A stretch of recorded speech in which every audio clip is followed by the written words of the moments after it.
Hello, hello, hello. Welcome back to another stream. Today I'm going to be going over the Simpsons golden years. We might have a few people drop by, but pretty much I'm just going to be going over this video the whole time. Sup, Resto? Yeah, Dave got in here just a little second before you.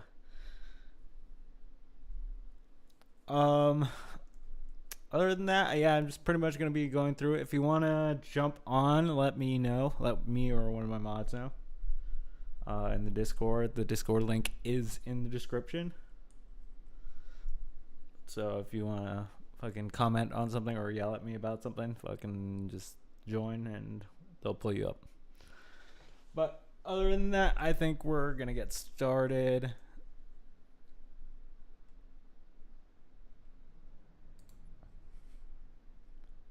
Let's pull this video up and bam. The Simpsons is an animated television program. Also, please remember to go hit the subscribe button for this guy for providing the content for today. And yeah, hit the like button, even though I didn't do that. But yeah, we're gonna continue. That debuted in 1989. It was a spin-off from a series of shorts that first appeared on the Tracy Ullman Show in 1987. The show is about an American family comprised of parents Homer and Marge and their three children, Bart, Lisa, and Maggie, and the various incidents that occur in their lives. Homer is an average 30-something male, whose lack of intelligence is often the source of the comedy. Marge is a nagging housewife.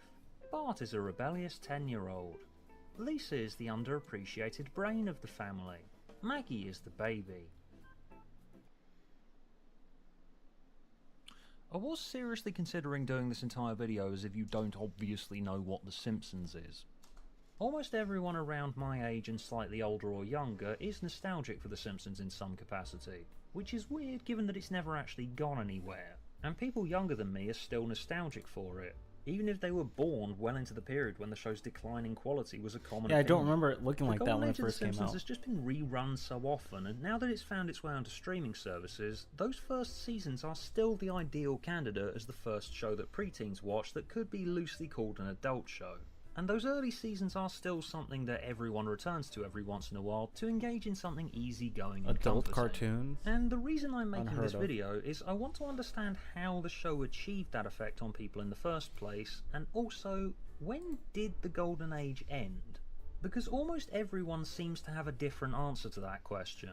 And also specifically, what is it that makes the Golden Age so materially different to what came after it? Given the show basically carried on doing what it always did, there must be a reason why this vague period of sometime between seasons 9 and 11 is where the common view that The Simpsons stopped being good started to form. If it is just Simpsons fatigue and your average person just not needing to watch hundreds of episodes of the same characters doing basically the same things over and over again, then there must be a reason why I can still occasionally return to the Golden Age and have just as good a time watching it now as I used to. I don't know, after 10 seasons of a show, I'm pretty sure most people would have like 1,000 times fatigue. And yet the idea of throwing on something random from seasons 18, 24 or 29 is anathema to me. What makes a season 3 episode better than a season 23 episode? Because I have stopped myself when I found myself agreeing with common complaints about the current state of The Simpsons and thought to myself, wait, does anyone know also true how many seasons The Simpsons actually has? Is the Golden Age even a thing at all, or is it just this collective invention by fans? Another interesting question is, why is the show still generally speaking popular, even if lots of people don't actually watch what it's currently doing anymore? Because the widespread cultural permeation of The Simpsons never actually went anywhere. The Simpsons movie was still a huge deal, even though it was released well after the opinion that the show's gone downhill went mainstream. Even now, people are occasionally saying the show is good again, and that we're undergoing a Simpsons renaissance, which usually fades away between seasons, and then suddenly about a year later, The Simpsons is once again doing the quote-unquote best season since the Golden Age. Christine. What even We're going over The Simpsons today. Now? I call myself a fan of it, but I haven't consistently watched it in years, and I'm not the only one. People Hopefully call not pausing themselves too fans much, of The but Simpsons, even enough if they only that I actually can like less than a third of it. be like, this is So what I've transformative. decided to do is watch the entire thing, all of it, in order as they came out. Analyze what And mostly I because watched I don't as want to go watch along, the first and 9 see if I can seasons come of up The with some Simpsons. That answers seems as like to an what the endeavor Golden Age that's actually crazy. is, and what, if anything, makes it so materially different to what came after it. Whether common accusations levelled at episodes that supposedly destroyed certain characters actually hold up to scrutiny, and whether the characters really changed and became caricatures of themselves like people have always said that they did. Inevitably, this will take me a very, very long time, and it will span multiple videos on the topic, which will appear on my channel in between other projects, because if I had to do this whole thing all in one go, I would go completely insane. In this one, That's we're a going to cover lot the of period typically episodes. known as the Golden Oh, Age, wow. and the next one is going to cover everything after it, leading up to and including And each one of the those is movie. like half an hour. And just to make things clear right off the bat, since The Simpsons is not a show that really What does is this, One ongoing Piece? storylines, I'm going to be structuring these observations about the characters and stories in this era in a more general, non-linear order. And I won't really be going through it tooth-comb chronological season-by-season fashion outside of the opening discussion on the first season for reasons that will become apparent in a moment. Yeah, it's a lot though. It's a lot, Christine. Season to 1 of The season Simpsons is a 1. unique beast. It never typically gets included when people say The Simpsons Golden Age. Usually people say the Golden Age starts around season 3, and I seem to be fairly alone in thinking that season 1 is amazing. It's weird to call the first season of one of the most influential and acclaimed shows of all time underrated, but season 1 of The Simpsons might just be the most underrated thing I've ever watched. I see why people don't typically like it. While it contains all the same elements as any other season, tonally it is wildly different to what came afterwards. It doesn't just feel wrong to Jeez, people what because was the that? animation Wait. style is noticeably more primitive, and Homer's voice is a bit more gravelly. I and might it's have less to watch a clownish show. than it I ends up actually being. might have to watch You're not going anywhere until you tell me what a quidgy those bow 700 is. episodes to Doctor see said I might have what brain this guy's damage. actually talking about. Dad, But hopefully it what's goes the point into of more this detail. story? I like stories. The main reason season 1 has ended up being so divisive is simply because it is miserable. In episode 3, Homer tries to commit suicide. Lisa is completely depressed about the state of the world at the tender age of 8. Wait, what? Is he gonna go more into that? Wait, that is actually crazy. By the way, there's gonna be some topics apparently that are gonna be pretty dark that I do not remember in The Simpsons. Yeah, I don't remember watching most of this, but like I don't remember Homer ever trying to do that. That seems a bit wild to me.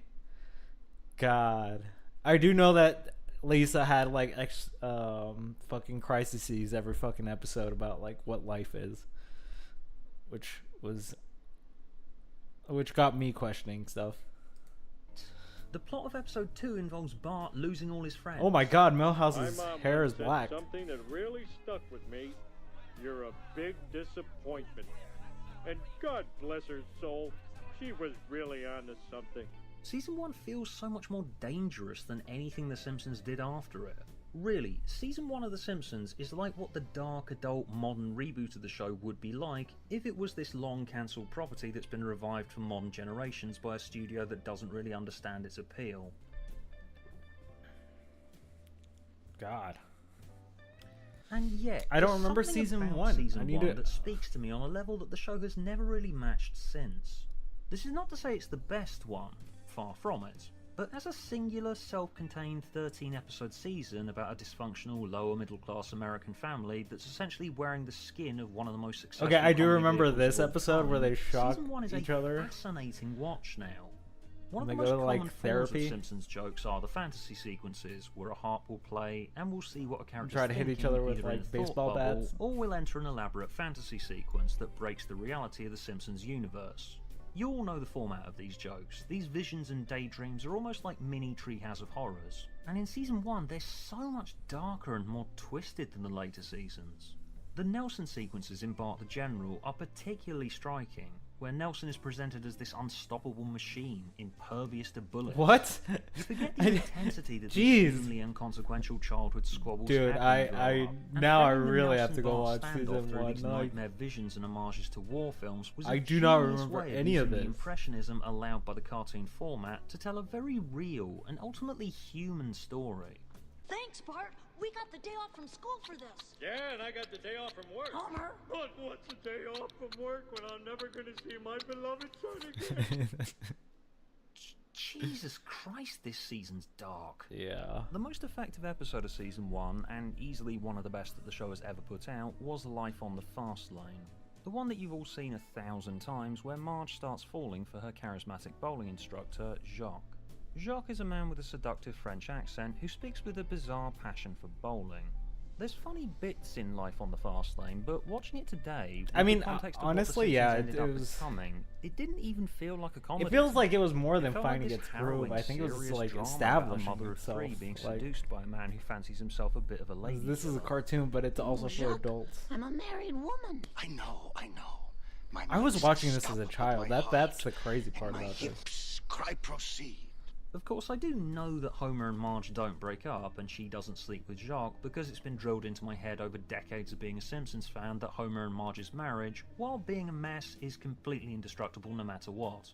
But watching this now, it felt much more urgent. Seeing Bart and Lisa having genuine grief over the fact their parents' marriage is falling apart right before their eyes felt so utterly real and compelling in a way that I really haven't felt about The Simpsons since. While this episode's not so much funny, the speech that Homer gives to Marge at the end about sandwiches is completely heartbreaking. Everyone makes peanut butter and jelly sandwiches, but usually the jelly drips out over the sides. But your jelly stays right in the middle where it's supposed to. I don't know how you do it. You just got a gift, I guess. I've always thought so. He takes this small domestic chore and turns it into this grand metaphor for the role Jesus. that Marge plays in their lives, and it is powerful. That's the genius of Season 1. People can say that Season 1 wasn't funny, and to an extent I will agree with them. It was much funnier than I remembered it being, and I'm Yeah, sure the like, audiences at the time found they it just did a incredibly funny, cannonball. but it's the context of the later seasons that's changed everyone's view of it, and that context makes watching it today feel like this refreshing alternative take on the show, even if there are a couple of episodes that feel completely alien to you now. No Disgrace Like Home, while it is funny, is completely baffling if you grew up watching and rewatching everything that came after Season 1. So Homer's taken the family to a work picnic and they all embarrass him. Marge gets drunk and he realises his family's a mess and he Marge needs to gets take drunk? them to therapy to straighten them out. Coming from the context of later Simpsons, you spend the runtime thinking, wait, isn't taking on this role in the story supposed to be Marge's job? Why is Homer the one forcing them to sell the TV? In fact, they do this same basic story in future seasons, where Marge is embarrassed of Homer's drinking and the kids make fools of themselves in Yeah. public, in episodes like Scenes of a Class Struggle in Springfield and The Mysterious Voyage of Our Homer. Your family sees you as a rather stern authority figure. Really? Homer? But Marge, look at that hangdog expression. He's learned his lesson. Let's get him a present. Let's That get him a Homer? present. What mostly came fully Jesus. formed, though, aside from the odd episode that sits wrong now, was a sense of who all these characters were as people. So I'm not gonna let's lie, get on this to show that. hit different though. For a real long time, this show was hilarious. An incredibly common opinion of Homer is that he's gotten dumber with every season, and I thought that too before I started this rewatch. It's an opinion that's so common that it's basically canon at this stage. But looking back, although Season 1 is rawer and grittier, right from the very first episode, he has always been depicted as unintelligent and dangerously unsuited to Isn't working there a with crown in radioactive his materials. like brain? Here he is in Roasting on an Open Fire, acting as if Isn't these that why obvious he's warning getting, signs like, that something's he's going dumb? wrong with the equipment are no big deal. And he's always Wouldn't that been be the childlike as canonical, like, well. This explanation? is from Bart the Genius, the second ever episode. He's frequently absent from school. I could be gives wrong. teachers I could be thinking of another pathetic show, excuse but notes that are I'm obviously pretty sure childish Homer forgeries when shoved compared crayons to- up his nose and it like poked his brain. Thing is though, over the course of the early years, while Homer's stupidity is overplayed for comic effect, he's only really too comedically dumb when the joke requires him to be. Of course, someone who's been working in a dangerous field like nuclear power for about 10 years wouldn't be completely incompetent, otherwise everyone in the town would almost certainly have died by now. Yeah, okay. That's what I was thinking. I was just like, yeah, I'm pretty sure that's from the show, but I could be wrong. Quite deeply on the foreign market. The long-term benefits more than offsetting the one-time cost. As I watched Homer in these early years, I started to think that his lack of intelligence is almost an impressionistic depiction of the way that Homer sees himself. Impressionistic fantasies are a big deal in early Simpsons, and while Homer is bullish and confident when he has a scheme, I think his vulnerable side is the key to understanding him. Let's take a look at Homer Defined from Season 3, where there's a core meltdown and he gets locked inside at his terminal. Homer Simpson, big, dumb, balding North American ape, is the key link to figuring out how to stop a nuclear disaster. Whatever problem this is, I'm sure they know how to handle it. Huh? Ah! It's my problem! We're doomed! Then of course you, the viewer, thinks, oh yeah, that's Homer, isn't it? Incompetent. How's Homer, of all people, going to get out of this? But the reason I bring this up is to demonstrate that Homer thinks that about himself. He immediately thinks about how incompetent he is. His first thought is remembering not paying attention when he's being taught what to do in a situation like this, and he envisions the dictionary showing him as the definition of stupid. And obviously, he's in a dangerous situation, he's freaking out, and stress can cause you to forget how to do the simplest of things, like remember which button to press. I know people are going to push back at me on this, but it kind of fits, because Homer has basically grown up with no sense of self-worth. With a parent as awful as Abe was, he would obviously internalise all the bad things that people have ever told him about himself. Homer was never stubborn. He always folded instantly over anything. It was as if he had no will of his own. Isn't that true, Homer? Yes, Dad. My theory is that Homer has imposter syndrome, and his view of the nuclear power plant, if taken not as an actual legitimate depiction of a nuclear power plant, because... come on, it's way more complicated than they make it seem. Well, this is how he they just kind of views sit the place around as a doing result nothing of the the whole bad day. job that deep down he feels that he's been doing, not necessarily has been doing. There comes a point where if he is this bad, it's not really his fault anymore. If he is as bad as he seems, it's Mr. Burns' fault. This idea makes total sense of the Season 1 episode that people generally love but looks weird in hindsight, Homer's Odyssey. So Homer gets fired from the nuclear plant after causing an accident where he's trying to impress Bart when he visits on a school trip. Now that Homer's been taken out of the context of the nuclear power plant, where the dull, mind-numbing work and his inadequacy isn't constantly on his mind, he starts local action for safety, and he sounds really passionate about it. And he ends up at a place where he realises his campaign for safety ends with the most dangerous thing in Springfield, his former workplace. Now that he's outside of a system that's kept a boot to his throat for so long, Homer is driven, dedicated to his interests, and he looks like he can thrive.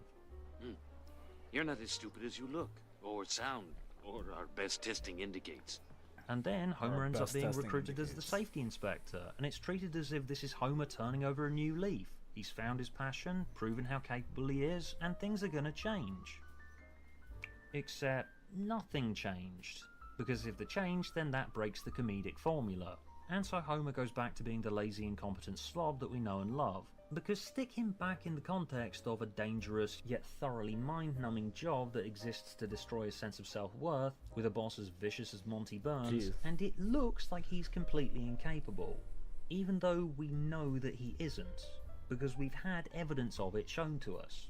He wasn't incompetent in Homer's Odyssey when he was organising, and he's actually not incapable in quite a lot of episodes where he shows off his enterprising skills. Look at... Yeah, I was gonna say that. Isn't he like always scheming and like coming up with like things to do? What's up, Lauren?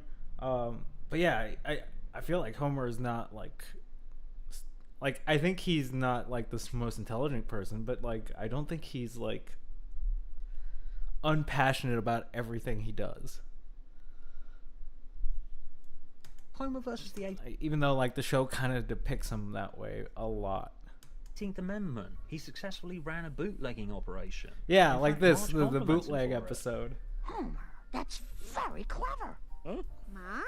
Well, it is. I've known your father since high school, and this is the cleverest thing he's ever done.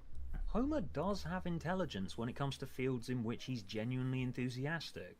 It's the environment of the power plant that keeps him beaten down. The special demotivational plaque to break what's left of your spirit. Don't forget. Do I like? I've heard nothing but complaints from Krabs saying that the latency is super bad. The cartoon format is a lens that exaggerates these characters, and if you look at Homer as the impression of incompetence rather than actual incompetence, then he can act as stupid as the writer wants him to, which the writers throughout the Golden Age took great advantage of.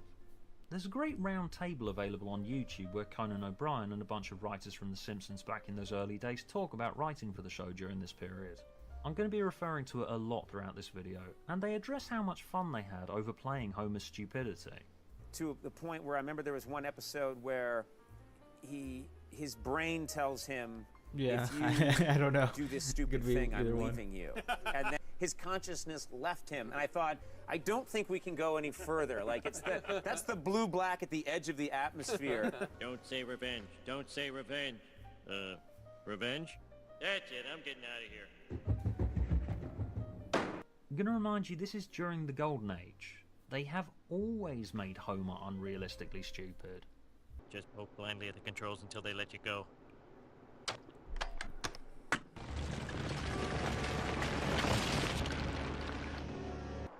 We're still not sure how he caused the meltdown. There wasn't any nuclear material in the truck. Well, wasn't any yeah, nuclear he material. couldn't have realistically done that, could he? That's the joke.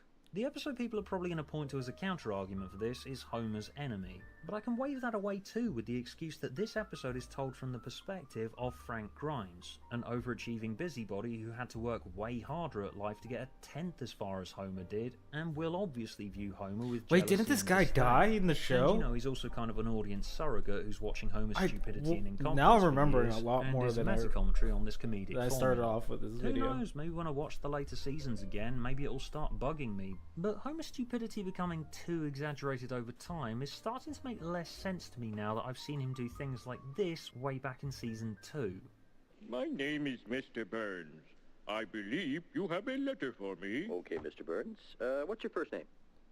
I don't know. Also, people, please All remember this to in hit the season like 3. button. Really helps Sheltering me out. myself with a large piece of sheet metal, I ran for cover under the tallest tree I could find.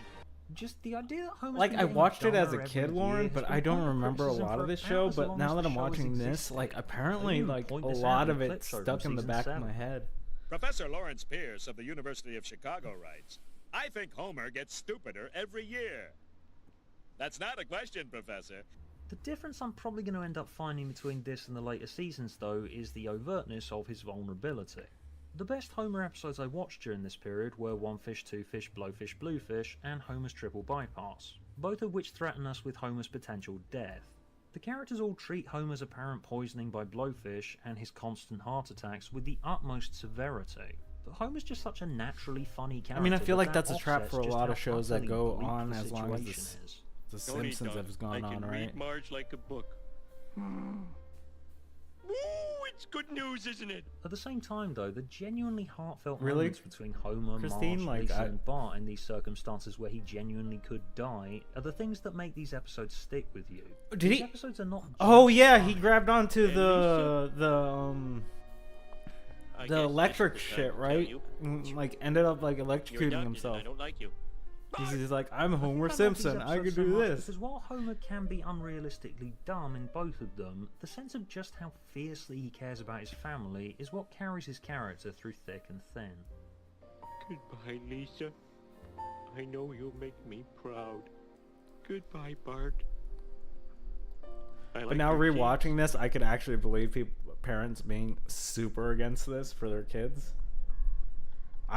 They just put it on. It was just the only thing on Fox at the time that I was allowed to watch. Simpson was always other sold than to the people news. as Dennis the Menace of the 90s. He skateboards, carries a slingshot, and spends his every waking moment causing mayhem. But a slightly more extreme form of mayhem than Dennis the Menace. Although this mayhem has been devalued as adult cartoons have gotten more and more extreme. As noted by South Park, in the lineage between Dennis the Menace and Eric Cartman, Bart is very much in the middle. Given the internet's predilection towards armchair psychology, which in all fairness I'm probably a bit guilty of myself, it's often been theorised that Bart is either a psychopath or... I've been meaning to ask: was that a common saying back then? Like, eat my shorts? Like, or was that just a Simpsons thing? I don't know. and I want to know. I wasn't old enough to know. If anyone has an answer for that, please let me know. I need to know. Or a sociopath. I am not a psychologist, so I don't feel comfortable using either label. I will point out here though that it's not that Bart doesn't know right from wrong, as he clearly does. It's just that he genuinely can't help himself. Some of the most interesting moments for Bart are when he's put in a situation where an opportunity to cause trouble is presented. Yeah, but is that because of the Simpsons, Smokey, or is that because of like it was just a saying that people would say? Because if that was just a saying, that is, I don't know why people would say that. I eat my shorts. Like that just doesn't seem like a very productive line. Victim exaggerating how obvious the opportunity is as part of the joke, and you can see him fighting the urge to do it because he knows it would either upset Lisa, as in Duffless, well, or yeah, you don't have to do research. I'm Bart's girlfriend.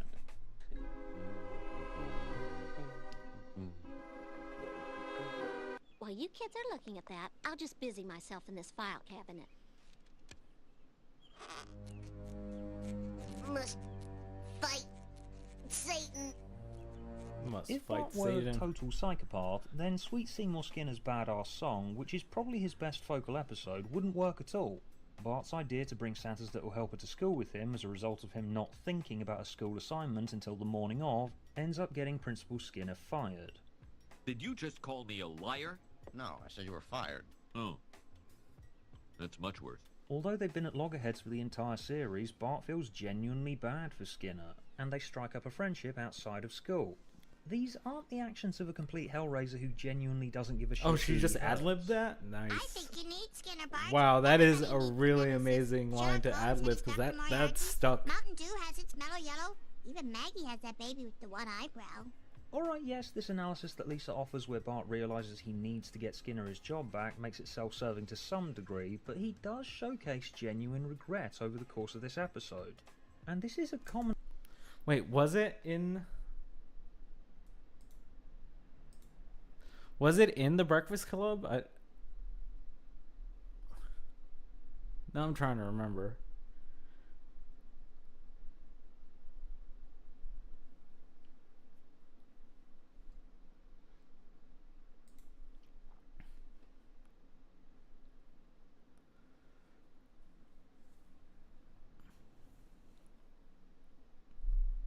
Oh yeah, Bender says that, doesn't he? In Breakfast Club. Oh crap! So it was a saying. Wow, that's actually crazy. Common feature with Bart when he gets in trouble. This is the difference between an Eric Cartman and a Bart Simpson for me. I don't actually want to see Bart get what's coming to him most of the time, because although he does bad things, you can always see the root of it.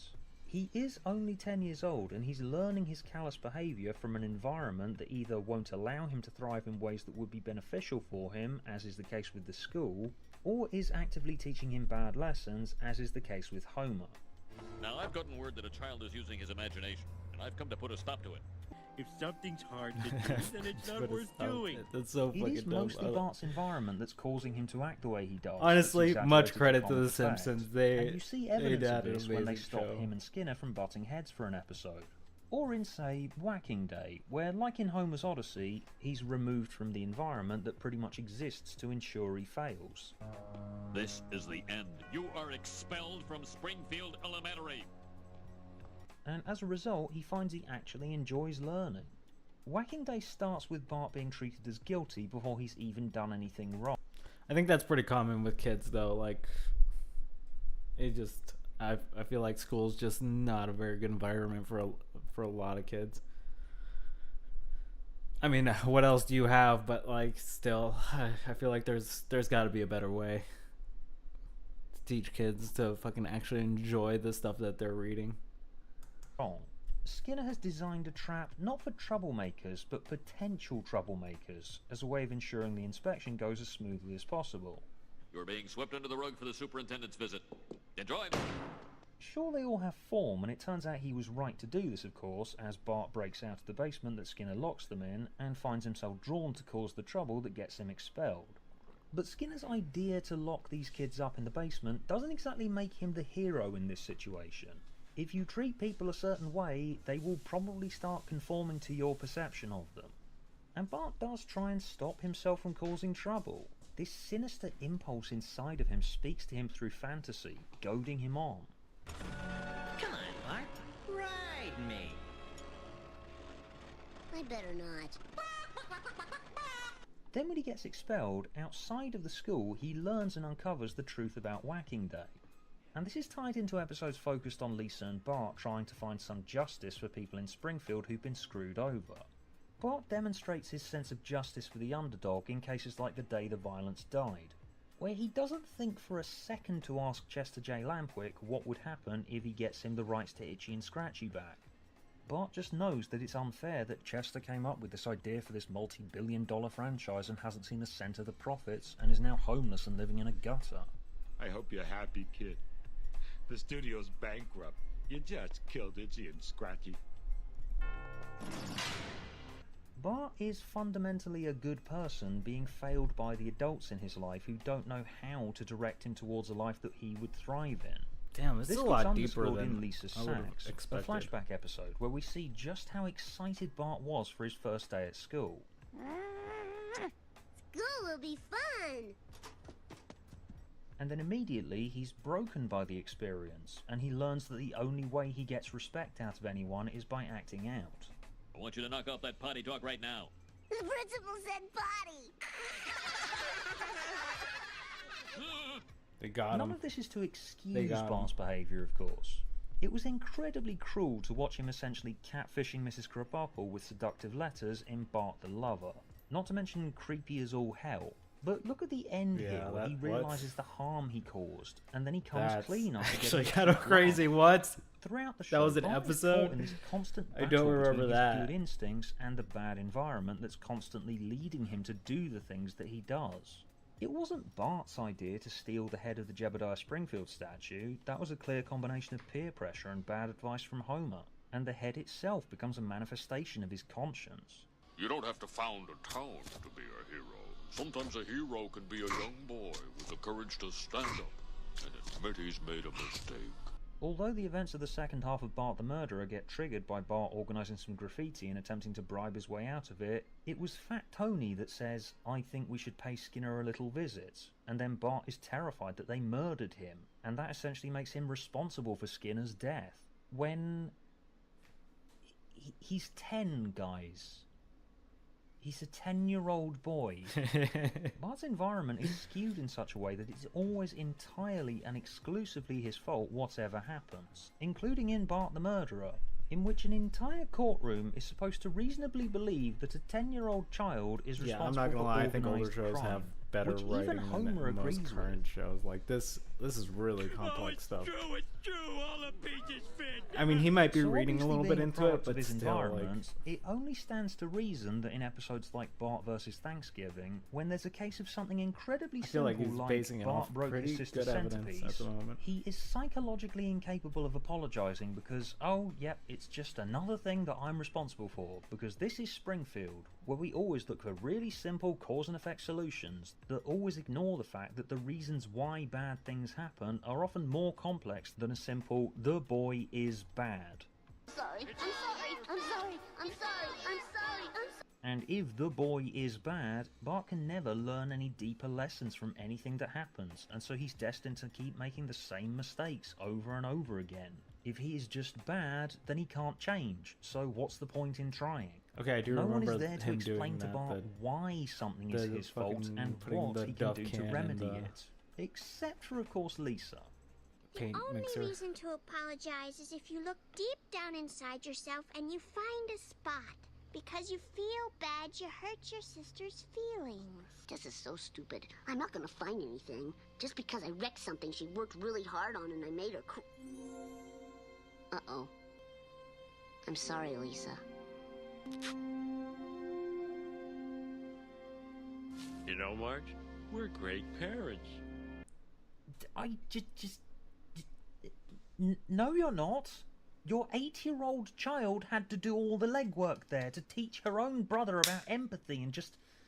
Oh, God. Anyway, speaking of Lisa, let's get on to her.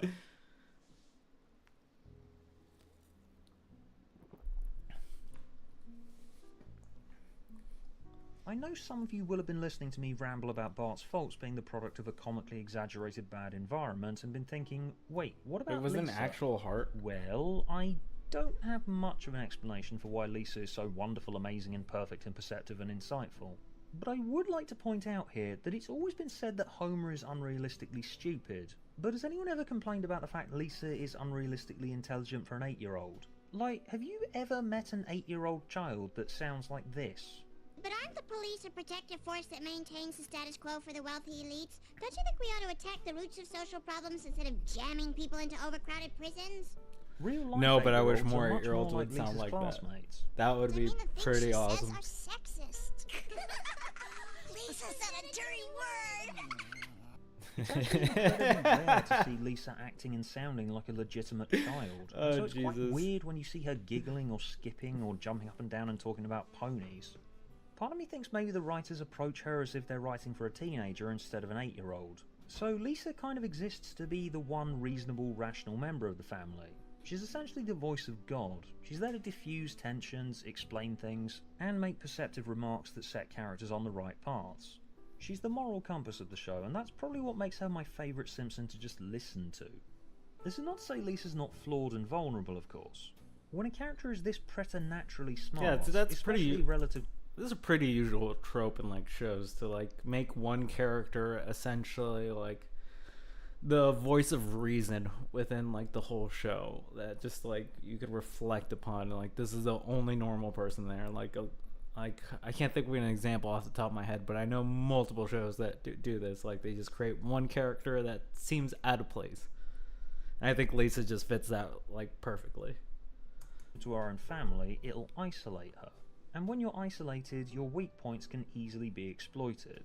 It's almost like she's the voice of the audience. Subplots in Brother from the Same Planet, where she gets addicted to a predatory phone hotline featuring some celebrity boy charging $4.95 a minute to pretend like he's your boyfriend. Here are some words that rhyme with Corey. Glory, story, allegory, Montessori. Like with Bart and Homer, plots like this where she's vulnerable are key to making Lisa three-dimensional. You don't just like Lisa because she's smart and perceptive. You gotta synthesize this sense of empathy for her by showing how existing as this preternaturally smart voice of reason affects her as a human being. Moaning Lisa gets this insanely right and is another reason why I will simp for season 1 until the day I die. This opening scene is still completely jaw-dropping 3.5 decades later, and it conveys so much about this lonely little girl without even saying a single line of dialogue. Female 8-year-old. Well, yeah, I don't think like that. I just think the going that deep into like how the police system Golden works Age is Simpsons pretty really crazy. gets mental health insanely right, and if you want to write anything mental health related, this is where you start. Lisa's depression stops her from saying the things that bug her out loud, like Marge giving her last cupcake away, because the depression is just saying, what's the point? I can't change anything, so why even try? Moaning Lisa also pushes back against popular myths about how to logic someone out of depression. This exchange here is the perfect demonstration of how to portray depression. You know, you play pretty well for someone with no real problems. Yeah, but I don't feel any better. Bleeding Gums Murphy clearly doesn't suffer from depression. He's quite upbeat in spite of his problems, and he finds it strange that Lisa feels depression even though she doesn't have a whole lot to worry about, so she makes no sense to him. Speaking as someone who suffered from his fair share of depression, I have heard this said a lot about how, why are you complaining? Your life is great compared to other people. That's not how it works. Depression's not about the specific things that bother you being good or bad relative to anyone else. We're running into and some just philosophical telling you that doesn't make you feel better. Unless Based. you're actually a licensed therapist, all you can really do for someone suffering with depression is exactly what Marge does at the end of this episode, where she makes it clear to Lisa that she doesn't expect anything from her. You want to be sad, honey? Be sad. We'll write it out with you. And when you get finished feeling sad, we'll still be there. This moment is one of the most beautiful things I've ever seen on television. It shows Marge breaking the cycle of how people who suffer like Lisa does are expected to behave. Marge uses her own feelings as a reference point in her empathy. She remembers feeling Yeah, sad on season her first one day of school, but is then is told by her mother that drawn her so involuntary weird. feelings are a reflection of someone that she loves. Before I don't you go remember out it that looking door, like this. let's put our happy face on, because people know how good a mommy you have by the size of your smile. Saying stuff like that reinforces the idea to kids that if you have a feeling that's counterintuitive to the feelings of people that you love, that's you doing something wrong, and so you self-punish. Marge stops that impulse when she gets it, and she learns how to deal with Lisa when she's in this place, and as a result, things... What's a bit hyperbolic one? ...improve. Another significant exploration of Lisa's tangled web of emotions is in Separate Vocations. After being told that she can't follow the career she wants, Lisa spirals into an attitude of, okay, to hell with all of you then.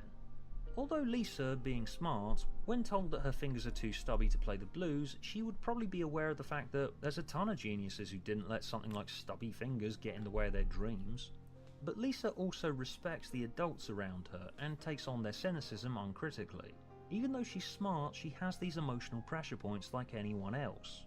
The structure of the show usually requires her to be the voice of reason, but these pressure points are there so that we believe her as a character, in spite of the fact that we know no like that's 8-year-old sounds perceptually like a this. thing, right? And Like, that's why she spends a lot of he the show could being believe this that, but- lovable underdog. She has these ideological positions that no one around her understands, and it's her environment's reaction to her deeply held beliefs that are I mean, more it is, funny than that Lisa does is seem like a pretty herself, good scene because where if a she was parent just like ideological, then talks she to would their become kid about stuffy, like boring, and preachy. the actual solution for like depression, being like, we'll accept you no matter what. We'll suffer through it with you. So it's not like it's a bad scene. So if it's his perceptually his favorite scene, yeah, I could see that. It's the reactions she gets where Marge makes a blank face, or an adult is genuinely caught off guard by this 8-year-old being more incisive than anyone has any right to be. And we can't watch Fox because they own those chemical weapon plants in Syria. And being the most Wait, ideological, she's one of very few Simpsons characters who's ever been allowed to change and have that change stick. Things had appeared to change in The Simpsons before Lisa the Vegetarian. Homer made friends with Ned in When Flanders Failed, and that episode ends with them both getting along. But Homer's back to hating Ned again not long after that. Typically stuff doesn't change and stay changed, because if it did, then that would break the comedic formula. Well, but when Lisa it's goes also an vegetarian, episodic it's not like, a comedic formula show, that's right? been Like challenged, it just and goes so the episode by change is episode. permitted. It doesn't have like Lisa's personal journey a in super Lisa the long Vegetarian linear was such a strong exercise in Lisa's storyline. self-discovery that this change just had to stick. She's thrown by the fact that no one around her can see her point of view, and this isn't like other instances where we can just have an easy resolution. Or it might. to finish the I don't know. episode. Like it You're not doesn't gonna seem like end it does. meat consumption by one of your main Because characters everything going returns back vegetarian. to the And so old Lisa has comedic to learn thing to where live it's with just what like she we're gonna sees learn in our this lesson at the end of the episode. episode The and smartest then and most do the insightful same thing Simpson like still has to a learn season that while later. You can hold dearly to your beliefs, you've got to learn to coexist alongside others who don't see your point of view, including members of your own family. Granted, this lesson itself doesn't totally stick. It was only 2 years later that we're teaching Lisa this exact same lesson again in Lisa the Skeptic, where much to her surprise, even her mother believes that the angel skeleton they found is a real angel. But you have to admit, when that angel started to talk, you were squeezing my hand pretty hard. Thanks for squeezing back. Anytime, my angel. As always, familial bonds trumps everything in The Simpsons. It is the soft spot of all the characters. I guess the lesson of Lisa Simpson is that intelligence isn't always everything, and it can hold you back in different ways that Bart's lack of intelligence I holds feel like him that's back. the only way And Fox would have speaking of actually being let it held air. back, To be let's look 100% at the honest, Simpson they that had we to know like the end least it with about. those kinds of family like talks. Otherwise, I think Fox would have been very much against this kind of No show. one really thinks about Maggie that much. It becomes a running gag that Homer forgets they even have a third child, which in my opinion... Hot take, Maggie's probably the most evil person in this show. I do remember her shooting Mr. Burns. Like, that is something that I remember. is a rare example of a meta joke degrading the quality of the format. We always have one good kid and one lousy kid. Why can't both our kids be good? We have 3 kids, Homer. A dog doesn't count as a kid? No, Maggie. Oh, yeah. Homer's supposed to be a very earnest character when it comes to his feelings for his kids, but his constant forgetting about his other daughter is entirely because the audience does, and it's a nod to us more than something his character would genuinely do. This joke started life, of course, because, you know, Maggie can't really say or do much, and is perpetually supposed to have been given birth to about a year ago. And the amount of things you can feasibly do with a character who can't speak and can only barely interact with the world around her is limited, and so the audience forgets about her, and so Homer does as well. She gets one focal episode in Season 6 that tries, and in my opinion succeeds, in righting this wrong that was done to Homer through these jokes. Well, Maggie Makes 3 isn't so much a focal episode as Maggie hasn't been born yet for most of it, but she exists as an inevitable vague concept that Homer is vehemently against for most of it because her arrival essentially ruins his plans. What was that scene? Wait, now I want to know what that scene was. Kids shouldn't be made to feel like burdens. Why didn't Homer have a head? Moment is where, following Homer's dread over having to go beg for his job back, it leads to another of those beautiful moments.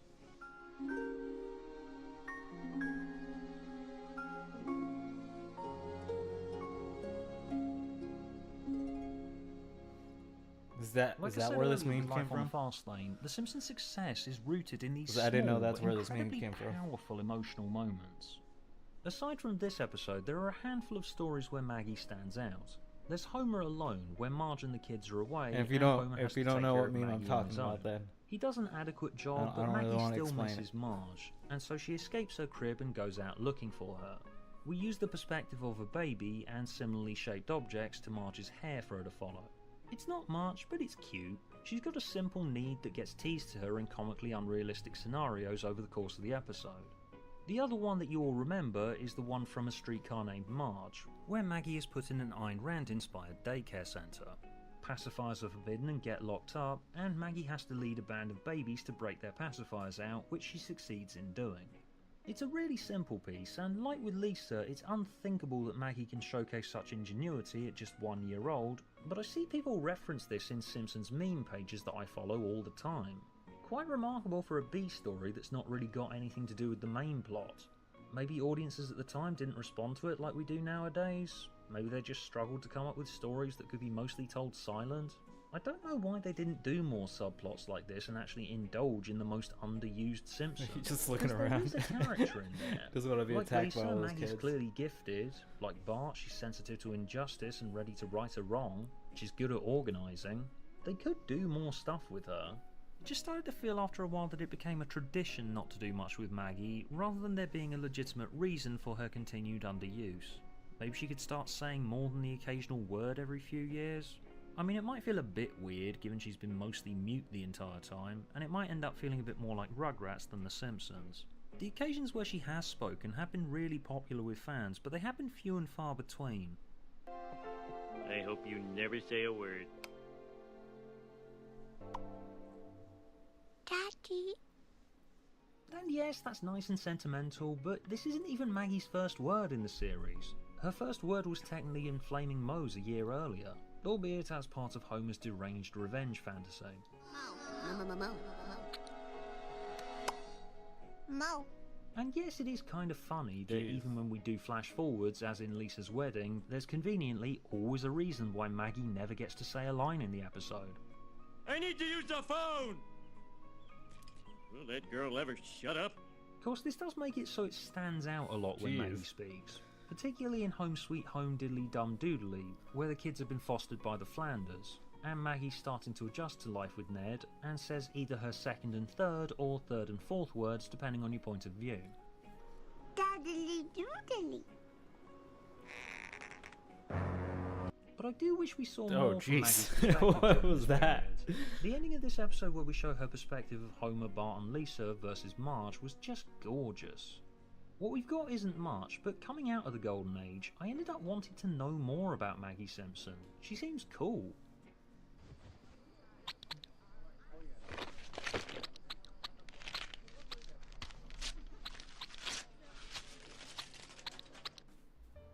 Jeez.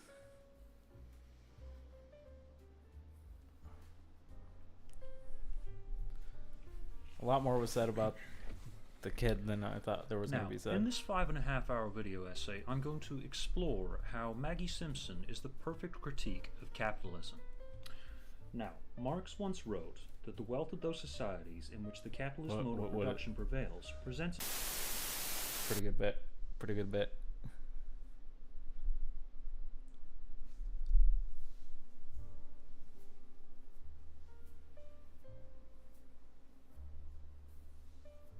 Marge is probably the most realistic member of the family. She's also just as funny as all the others, but her humour is much more understated and stylistically very different to the physical humour and over-the-top stupidity of Homer. I think that's what I like so much about Marge. You have to be really paying attention to her to get the most out of her, and when you do, it's like finding buried treasure. Like with all the characters, her jokes are tightly knitted to the core of who she is as a person, and couldn't have been told by anyone else. Look at all those beautiful shoes. If only I didn't already have a pair of shoes. We always think the core of who Marge is the nagging housewife, and that is kind of true.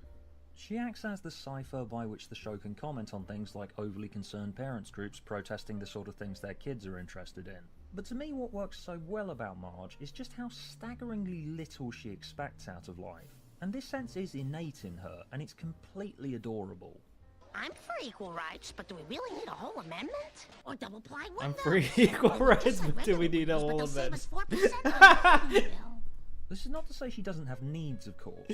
And the fact that is a baseline. What the people in fuck? her life are completely incapable of meeting her incredibly simple needs is often the source of the comedy. Marge has to be really pushed quite violently to get to a point where a story can start. I'm going to go back to Life on the Fast Lane again because it's such a perfect demonstration of Marge's character. It's not just that Homer disappoints her in this episode by forgetting to get her a birthday present and then rushing out to get one at last minute. Patty and Selma also contradict Marge when she says what restaurant she wants to go to.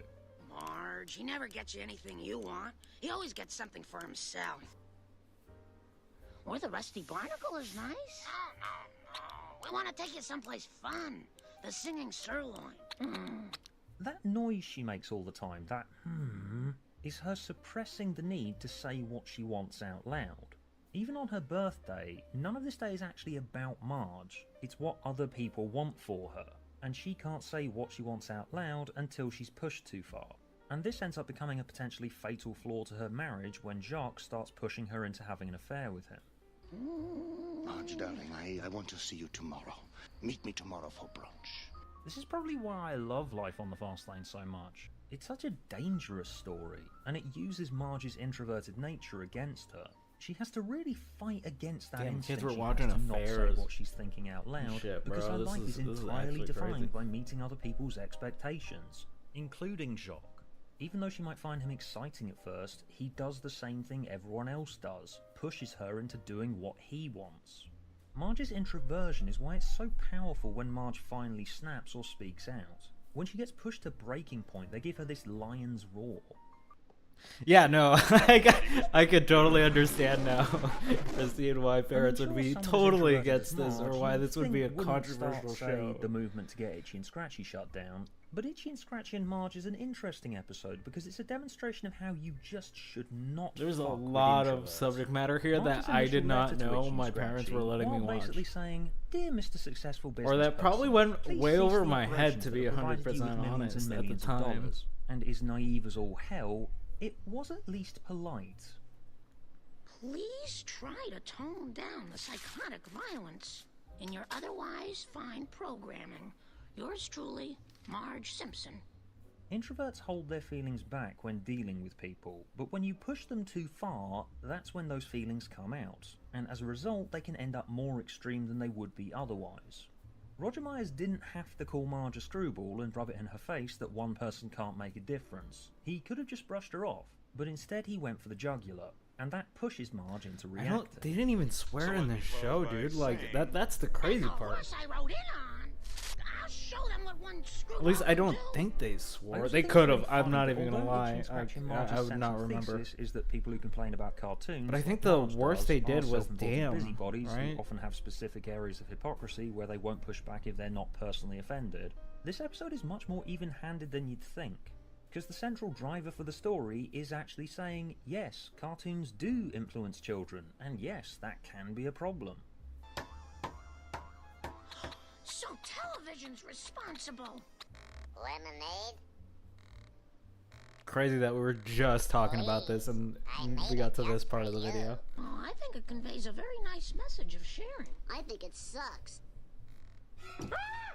Marge doesn't actually want much. She just wants a nice life, her family to be safe and well adjusted, and to be appreciated every once in a while. And if she ends up nagging, it's because those incredibly basic needs haven't been met.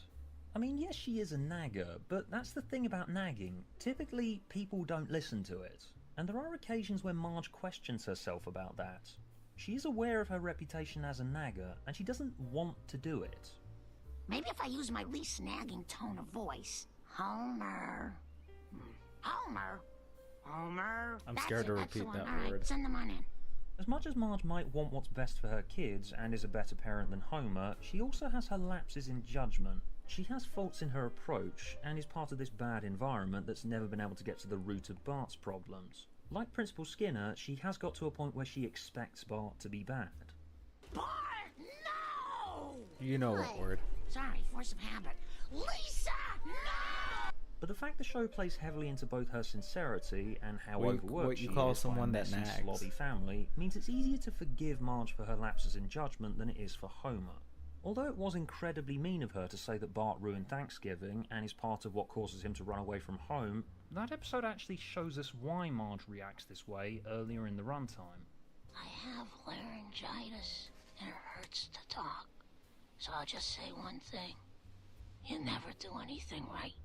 The show is very sympathetic towards Marge, and like with Bart, you just naturally find yourself forgiving her for her lapses, because they're almost always the result of her being expected to be this linchpin that holds the family together. Even if she's not as smart as Lisa, she's the adult. She's more responsible. God, I'm actually going to go watch and is this made to bear the after brunt of everyone stream. else's I'm gonna problems, which leads her into dive into situations these like Marge in seasons. Chains. She genuinely didn't mean to shoplift, and the legal system and Apu end up having an extreme overreaction to this very basic situation that in no way would play out like this in real life. Very normal character. Mrs. Simpson, you did not pay for this bottle of Colonel Quickie Mart's Kentucky bourbon. Now you kids be good while Mother's in prison. Hell, in Home Oh, if Sweet only Home we had didn't Dave done here, he doodly could give after us his one Irish specific impression. bad day where, after being an absolutely perfect mother all morning, Marge lets herself have one nice thing and says, fine, I'll blow off chores just this once and go to a spa with Homer, and that ends with her getting her kids taken off her. Which is just beyond ridiculous. If you've ever tried to get state services to do anything at all in your country, that fact alone will just make you piss yourself laughing and just go, sure, Simpsons, that's how life works. But the overreaction of her environment is important in engendering our sympathy for Marge. We see just how overworked she is, and just how incredibly minor her infractions are. At least when compared with Homer. Well, compared to most people in The Simpsons. Oh, we're gonna go over their marriage. Let's At go. a certain point, it becomes obvious a relationship doesn't work and it's bad for both parties involved. Homer and Marge I was just making making the Golden Age, and Homer was a reference to when you did your Irish impression on our Soul. By the way, if you haven't watched the Soul, go watch it. But in 1990, It is reads like Homer committed actually this pretty egregious funny. marriage-destroying act by dancing Me with and a Dave are having a scantily good clad time woman with at a it. bachelor's party. From that point, Homer pissing Marge off seemingly to breaking point becomes a common tradition. Homer starts this pattern of repeatedly crossing the line and never learning from his mistakes.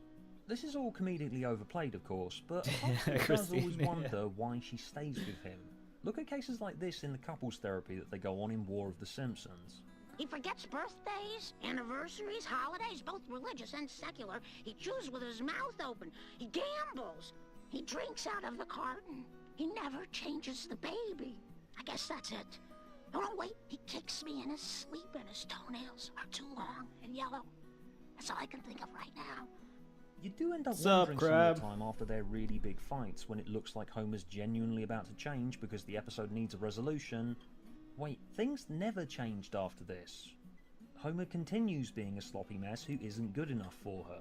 because The Simpsons relies on an elastic going over The reality where Simpsons. things have to stay the same to some degree for the Pretty comedic deep into the formulas to video at this continue point. working. We're like 53 And they minutes can't in. learn a lesson and have that lesson stick because the show then changes from being a show about a dysfunctional family to a show about a functional I did family. not remember it being And the this reason you don't see shows actually about edgy. functional families is, well, what would happen in them?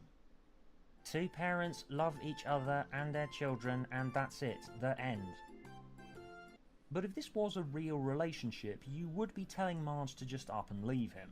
So to make the continued existence of Marge and Homer's relationship function with a reasonable suspension of disbelief that Marge would ever stay married to a man that does things like reveal their deepest secrets to the whole of the town in Secrets of a Successful Marriage just because he wants to feel impressive to his night school class, you need to have some of the most convincing, heartfelt, and downright captivating moments of pure, untempered emotion ever written.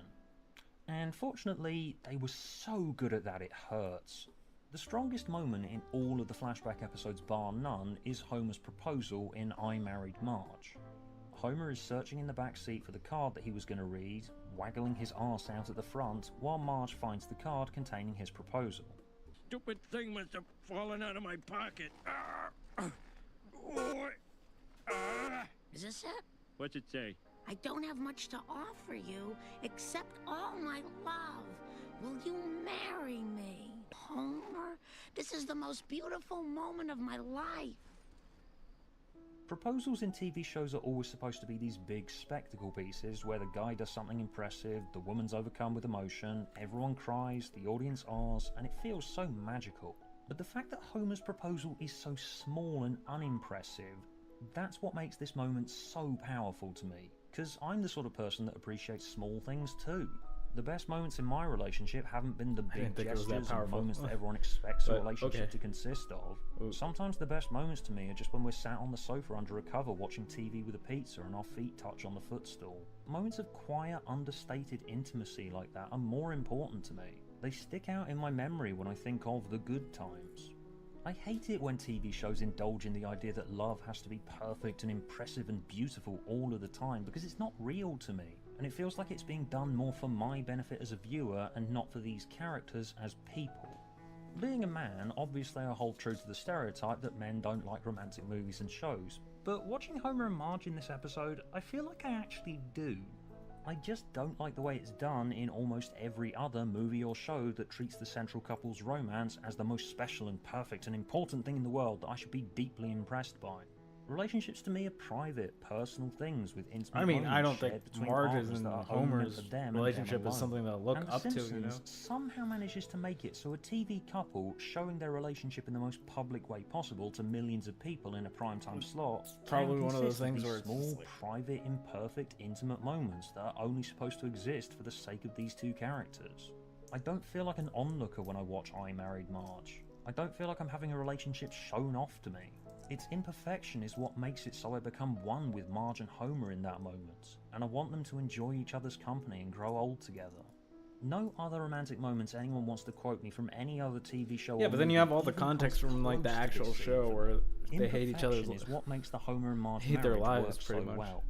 Yes, he's a slob. Yes, he's shitty to her and the kids. And Patty and Selma are right that he's not good enough for her. But like Bart, the sincerity of it is what makes me like it in spite of all of Homer's missteps and just how horrible he can be. And so I do buy that the marriage is completely indestructible and I do want them to stay together. If this was any other TV relationship, I would be screaming at the screen, come on, just leave him already. But I look at moments like this and I just can't do it. And they became a vital component for the show when it reached its new state beyond these initial couple of years. Yo, that's like some Stockholm Syndrome shit. Like, some fans claim the show really... if you're ever in a relationship and that happens to you, please just leave. Don't be like, oh, there's good moments. Just leave. It ain't worth it. Found its feet in seasons 3 and 4, but I would like to see everyone basically extend that to season 2 because I really didn't notice a whole lot of jump in quality or change in style from 2 to 3. Nowhere near as much as I did from seasons 3 and 4. Alright. The way people talk about The Simpsons, it's as if it was this show that took a few years to find its feet, but in reality it was an overnight sensation. The season it was 2 just premiere advice. got the highest Indoor. ratings for a Yes, broadcast indoor. episode. Part of the perception of 3 being the start of the Golden Age is probably because of the season 3 premiere. People just Start give up Raving way Dan, too easily where nowadays. the absolute biggest pop star So on the maybe planet I'm at wrong. the time did a guest appearance, and that was held up as this moment where The Simpsons proved how culturally important it was.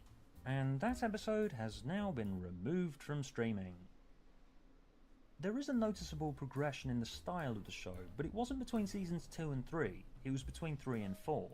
We all typically see the golden years as just this blob of good Simpsons as opposed to bad Simpsons, but compare, say, Lisa's Substitute with Marge vs. the Monorail from 2 years later, and there is a distinct difference in texture to the show. The more heartfelt moments become less important than straight-up gags. There's still heartfelt episodes like I Love Lisa, where Ralph falls in love with Lisa and gets his heart broken. But that's less memorable than I Call the frame by frame of Simpson are much less watching noticeable Ralph's than what are now the heartbreak big was memes. awesome. Big memes are important, of course, I'm not going to deny that. And season 4 is the point where the show transitions from being warm and funny to being one of the funniest things ever made. Honestly, I This remember change is way something more to about the focus show on, than I 'cause it thought does I get did overlooked by people. when I first went I'm into going to go this. back to that round table with Conan again, where they note that probably the show's most enduring sequence of Homer jumping Springfield Gorge in Bart the Daredevil, Matt Groening was initially against it. It was always made very clear to me that this is a real...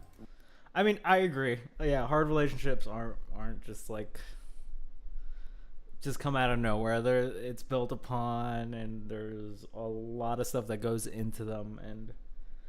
But the way he was explaining that, it just seemed like he was highlighting like very few moments of like good to a bunch of shitty moments. Like again, Homer being shitty to the kids and her and all this other stuff. I feel like if you're in that kind of situation, I even if your relationship you think is hard, I'm pretty sure you're probably overall doing more harm to yourself than good.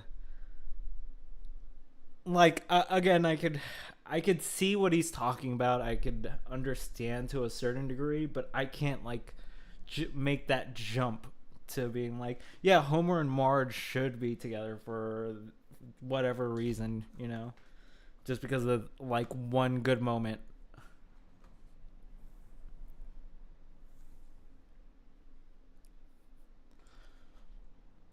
But also, I think the TV show would be way less interesting without that kind of dynamic in it. So it's kind of like a mixed bag here. But yeah. World. I think it was Matt who was really against Homer falling down a cliff because rightfully he didn't want his show to be perceived as a goofy cartoon. Right. This viewpoint actually makes total sense if you watch the show in order straight through seasons 1 and 2 and compare the more down-to-earth episodes like Life on the Fast Lane to the more bombastic ones like Marge vs. the Monorail. In season 1 we had ridiculous concepts like Homer and Bart go missing in the woods and end up being captured by scientists who are convinced that Homer is Bigfoot. But the Homer jumping Springfield Gorge sequence was where the show started to actively embrace the fact it was a cartoon. Although the difference between this and I don't think that's embracing that it was a cartoon. If I remember that episode correctly, it was pretty bad. Moment where Bart tells Homer he loves him. I won't jump anymore. I promise. Oh, thank God, thank God, thank God. I love you, Dad. I love you too, Yeah, John. Bart was about to kill himself, like doing a really intense stunt. Marge vs. the Monorail is one of the funniest episodes of TV ever made, and is easily one of my overall favourites. It's just clear that there was a divergence in interest between what people like Matt Groening wanted for the show and what the rest of the writers ended up wanting for the show, which is a fact that Conan himself admits.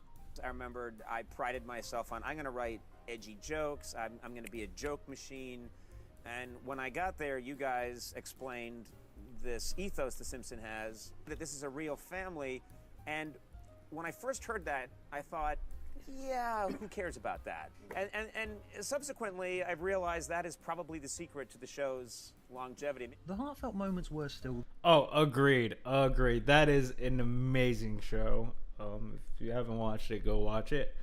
Married with Children was a really good family sitcom. And it touched... That's why I didn't think The Simpsons was edgy, because that was around that time. It touched on way more like subject matter that I would have thought was edgy. Now that I'm rewatching this, though, like there is a lot to The Simpsons that I completely forgot about, or probably went over my head, just because of like the age group that I'm in. Because I'm pretty sure a lot of the people that watched this as children probably didn't understand what was going on, or at least understand the complex subject matter that is happening here. Because again, I don't remember Homer trying to like kill himself. I don't remember that being a thing. So just that alone was just like, oh crap, that happened. And I'm pretty sure I was watching The Simpsons pretty regularly as a kid. So yeah. But the bumbling idiot thing, I think that's, I don't know where that trope started, but yeah, most TV shows go with that. And honestly, it gets boring after a while.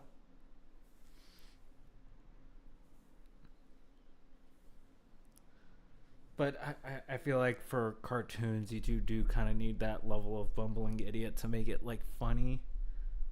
I don't know. Because when we have like shows like Futurama, he's like, Fry isn't a father, but he's a bumbling idiot, and it makes it interesting. Especially mixed together with like Lilo's seriousness and Bender like being like the root of all evil. There as the years wore on though, and they do some episodes that are almost entirely dedicated to tugging at your heartstrings. Marge Be Not Proud from Season 7 is the obvious one, where Bart, desperate for the new video game Bone Storm, shoplifts it, gets caught, and then Marge finds out and it ruins their relationship. And they go all in levels of heartbreak on it. It's a true sign to Marge that Bart is growing up and she views him in a completely different way now. He's not my little baby anymore. Maybe I mother him too much. Even though by this point in the series Bart has been accused of murder, this act of shoplifting is written to be so much more devastating. Some people don't like Marge Be Not Proud because it's so moody and depressing, but it's the payoff necessary to make the framework of the series function the way it has to. You have to feel this bad for Bart when he screws up like this, so you have that as the firm reminder that he is at least sincere, fresh in your mind, when you watch him rejoice in pain and misery. To be able to have episodes with wall-to-wall gags like Marge vs. the Monorail, you need episodes like I Love Lisa, like Marge Be Not Proud, where you see these people for the flawed human beings that they are. Because The Simpsons isn't just a joke delivery vehicle. It sustained its success for so long because it's made you give a shit about these characters as people and how they function as part of their world.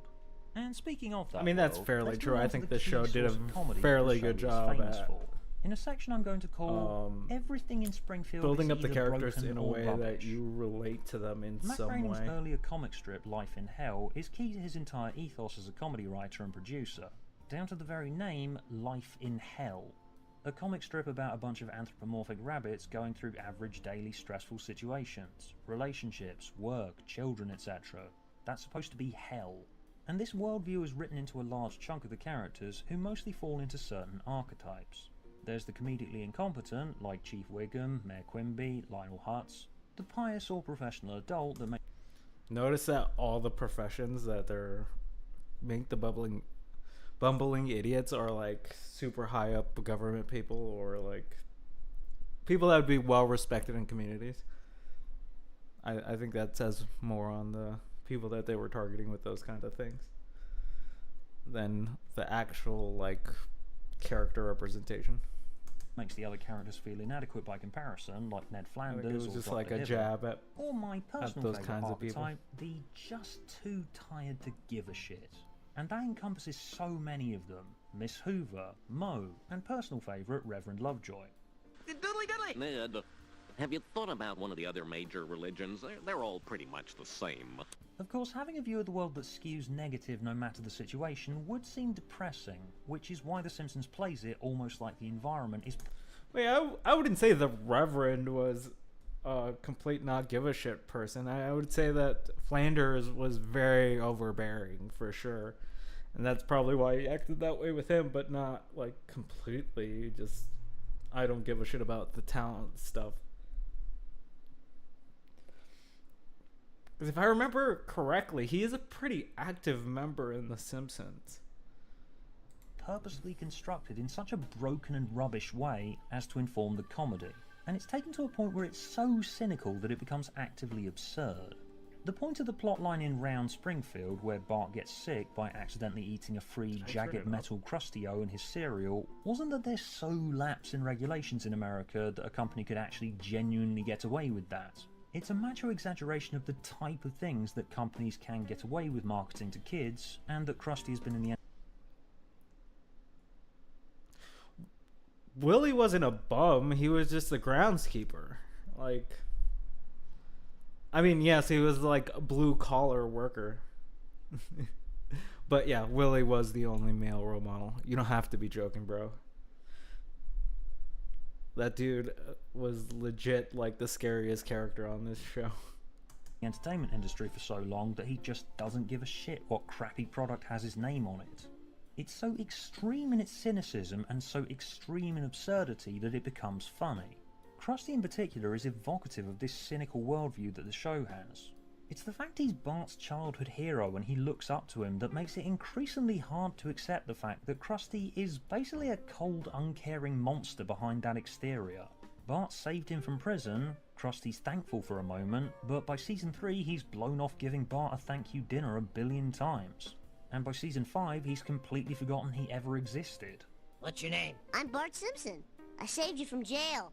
Oh, I reunited you with your estranged father. Well, what have you done for me lately? Base, I got you that base, Dave. And I'll never forget. Ooh. This, of course, is part of the formula that's vital to keep the show going, where characters can't did you learn get it lessons and working? grow and change. These events Wait, before we continue. Oh, jeez. That's a perfect frame to stop at. Yeah. I don't know if you got it working, Dave. But yeah, I'll ask you later. It happen in this reality. It's not like Bart.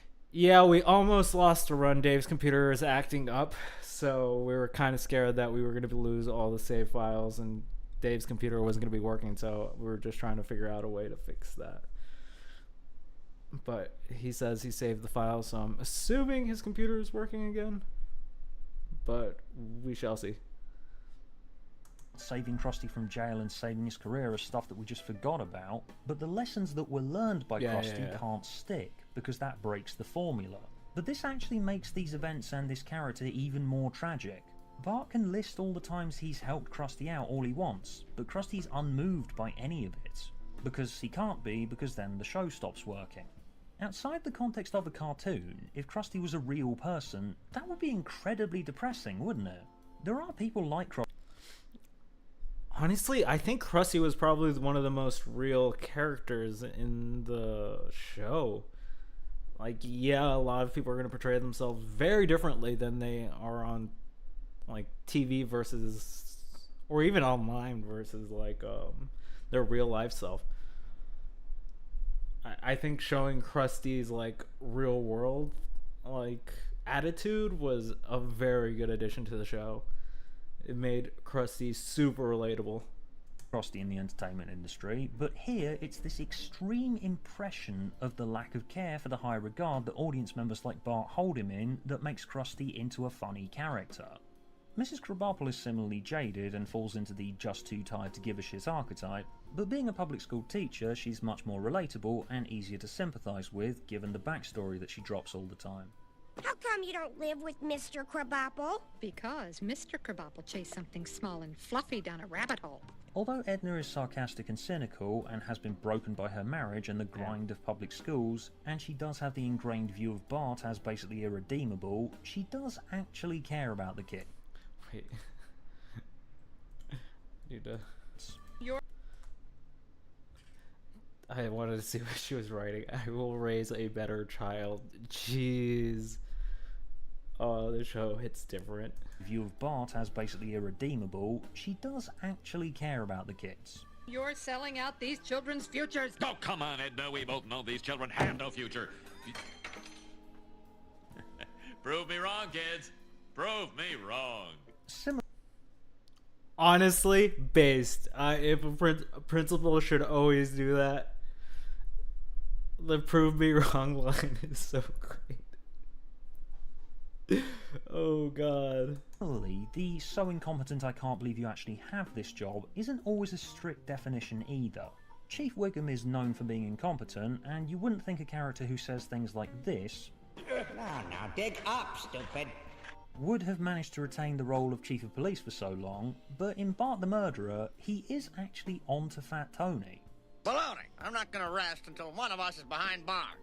You! Granted, he doesn't speak out when a 10-year-old child gets accused of being the mastermind, but my point is that characters can break the mold sometimes, which is key to giving them more definition as real people that exist in this exaggerated cartoon impression of what it's like to live in a flawed real world. Of course, real people wouldn't behave in the way they do on The Simpsons, but The Simpsons is really trying to relatable in figure the out way their that art when you've been style sat at in the a beginning, traffic where they're jam not, like- and you felt the blood vessel You pounding can see the in your jump in forehead, quality. and for a second you make yourself laugh when you daydream that maybe the traffic jam's being caused by a local traffic reporter's helicopter that crashed on the road, and he's holding up the very traffic that he's reporting on. But when you got like 35 seasons, I would expect that. As this reporter can see. The show treads this fine line between being real and not real at the same time, as seemingly contradictory as that sounds. It's almost like a lot of the townsfolk are aspects of a character in itself.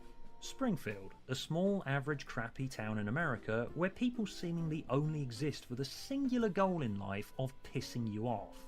And these characters will often start life in service of either a specific plotline, as is the case with Dr. Nick in Bart Gets Hit by a Car, where the family needs a doctor who's less honest than Dr. Hibbert. Do they ever or sometimes visit just for the that sake place of one at the joke, beginning, as is the the case tire with fire Cletus? like location Too, if you were taken in out the of your show, natural or is that habitat just and in the dropped dead by a intro? bunch of slack-jawed yokels? Hey, Ma, look at that pointy-haired little girl.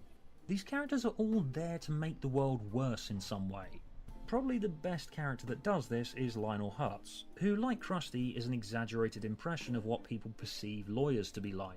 He uses purposefully vague language so he can draw you in, before revealing that, no, it wasn't my fault that you believed what I wanted you to believe. But your ad says no money down.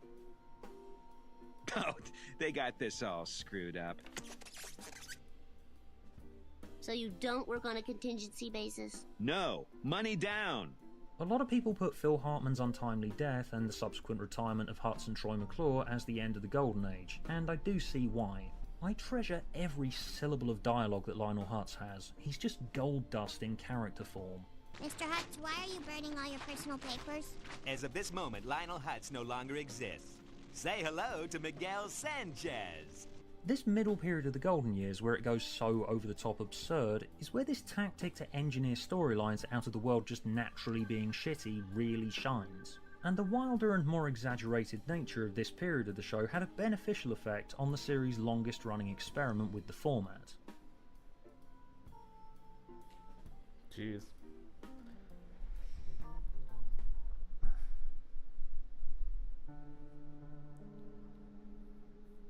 What do we got next? Oh, these are amazing.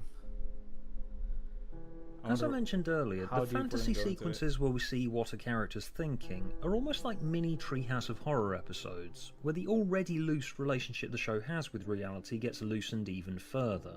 The initial premise of the first one is If you haven't utterly watched genius any of in the its Treehouses of simplicity. Horrors, I It's would Halloween, suggest watching at Bart and least Lisa are one. sat around Those in the are treehouse telling really each other good spooky episodes. stories, which turn into fully fleshed out fantasy sequences.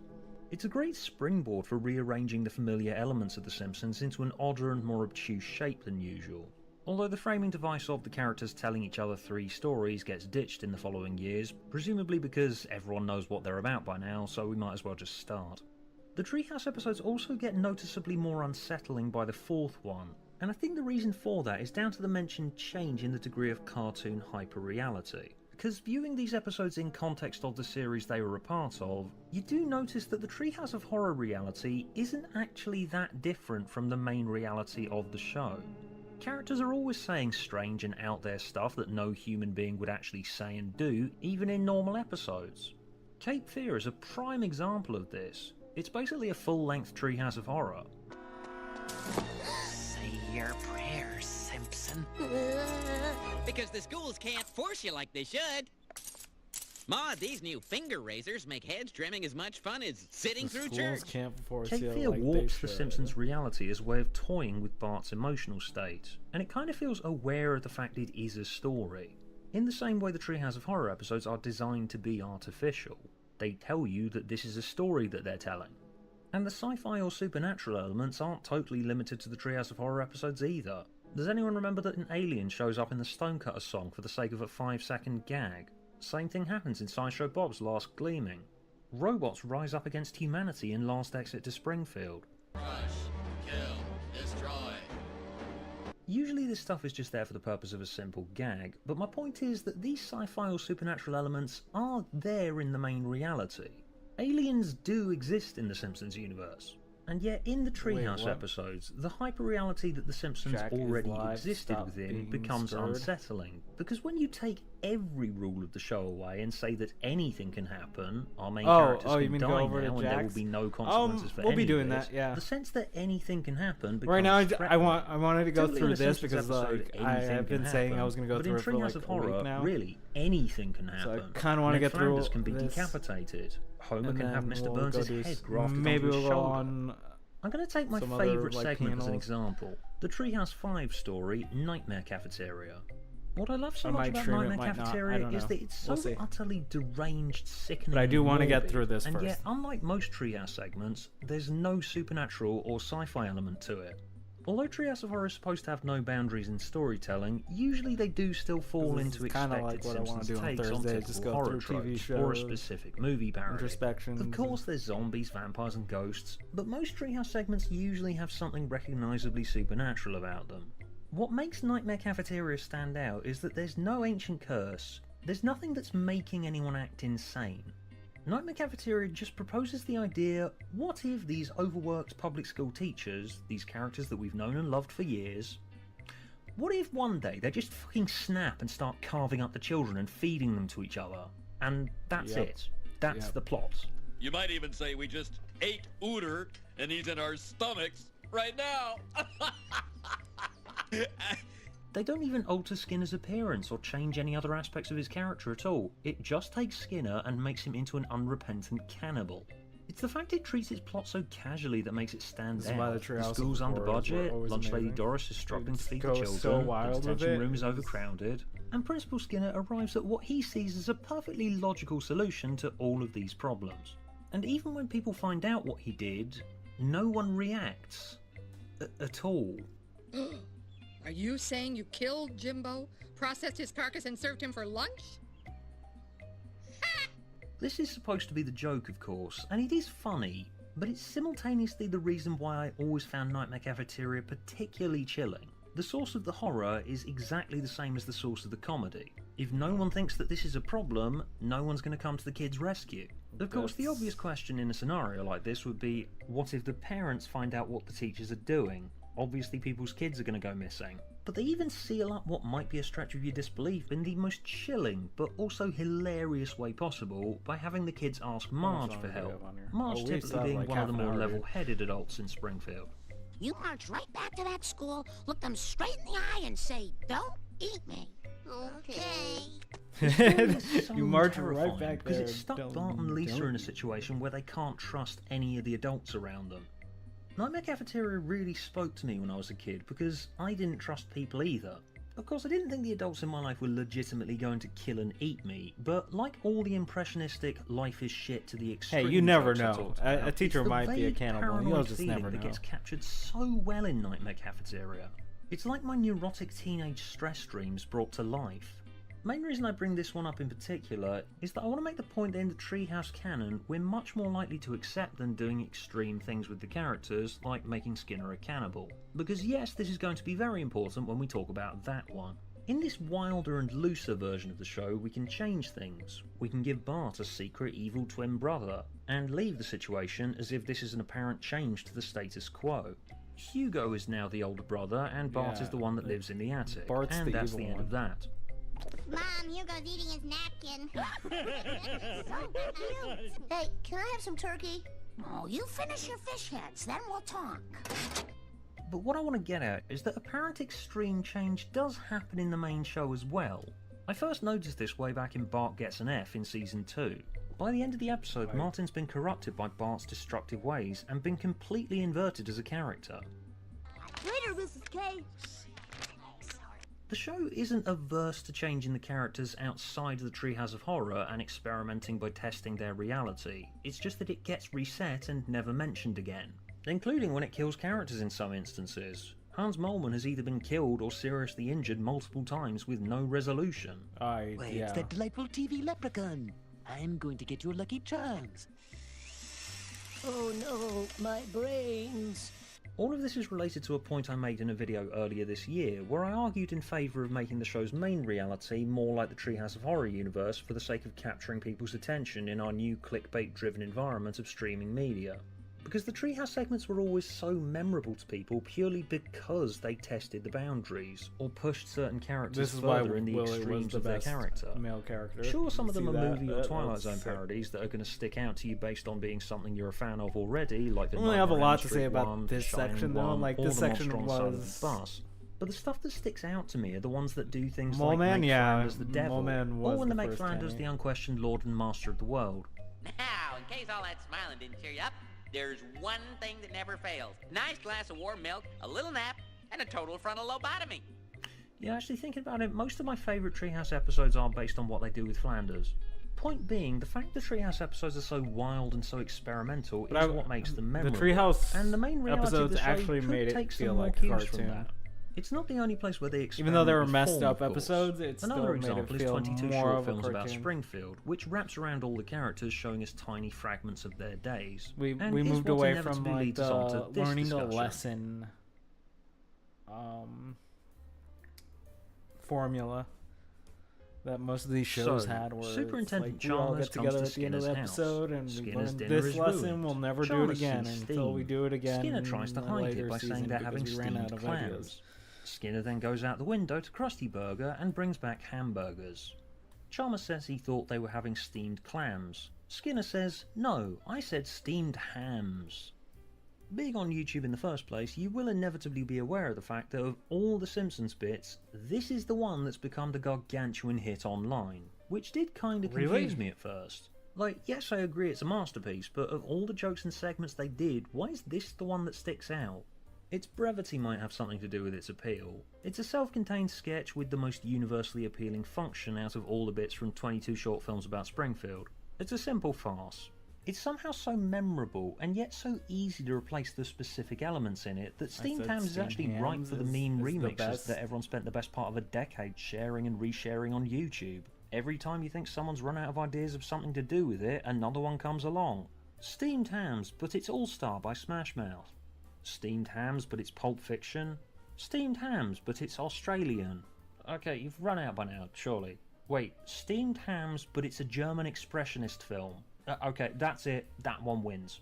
There's something about internet culture Yeah, I around guess. this skit that's truly managed to express how the Simpsons Golden Age kind of belongs to everyone. Maybe I'm not in the The big Simpsons Simpsons realm, but I memes have kind never of heard exist in this this meme. strange space where these images have become embossed on our collective memories. I do That know the clip of Say the Homer Line backing into a hedge bar, has become so enduring and meme, and I know iconic the, that it's written onto the inside of your brain in such maybe the fine kids are detail wrong, that I don't meme, even but, need to like, show it to you.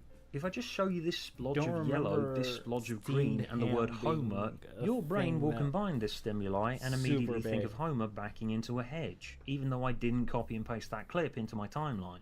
I'm probably not the only person who thinks entirely in Simpsons references. Whenever anyone says a random word that my brain can connect up with a Simpsons joke, it will do it. A celebrity's been accused of a crime? How many S's in innocent? Everyone's having some tedious internet argument about veganism or something? If a cow ever got the chance, he'd eat you and everyone you care about. Someone show this clip to Vegan Gain now. Cow would eat you and everyone you care about. Look at it. Look at it.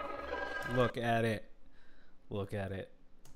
And the collective cultural impact of this period of the show and how enduring these images are led to an understandable backlash against the Golden Age's least popular episodes.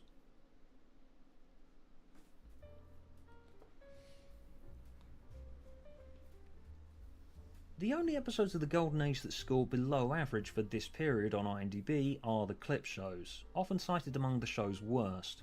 Even among the episodes that pissed people off from the later years, these are still held up as particularly rubbish. The argument always went that the clip shows were unnecessary because the golden years were rerun so often, everyone remembered every tiny detail of every episode, and so a clip show thrown together to fill the Simpsons block during the new season essentially became obsolete the second that it aired, especially when the show went to home release and then streaming. They ended up having no value because if I wanted to watch it Life only on went into Fastlane streaming. again, Like, I'd just this watch show Life came on out in what, Fastlane again. I the wouldn't watch a late Cliff 80s? Notes version of it in another Simpsons clip show. However, I would like to point out that the clip shows are essentially a 90s version of YouTube Funniest Simpsons Moments I mean, I do compilation remember run, having like and I watch VCR those all Simpsons the time. episodes. It's not as but- if the market for Simpsons clips in easily digestible forms is Still. nothing, and I'm forever looking up short clips of bits that I remember from episodes. Sometimes I don't want to sit and watch the whole of Krusty Gets Cancelled. I just want to see the worker and parasite bit when I'm sat on the toilet putting off going back to my desk for another few minutes.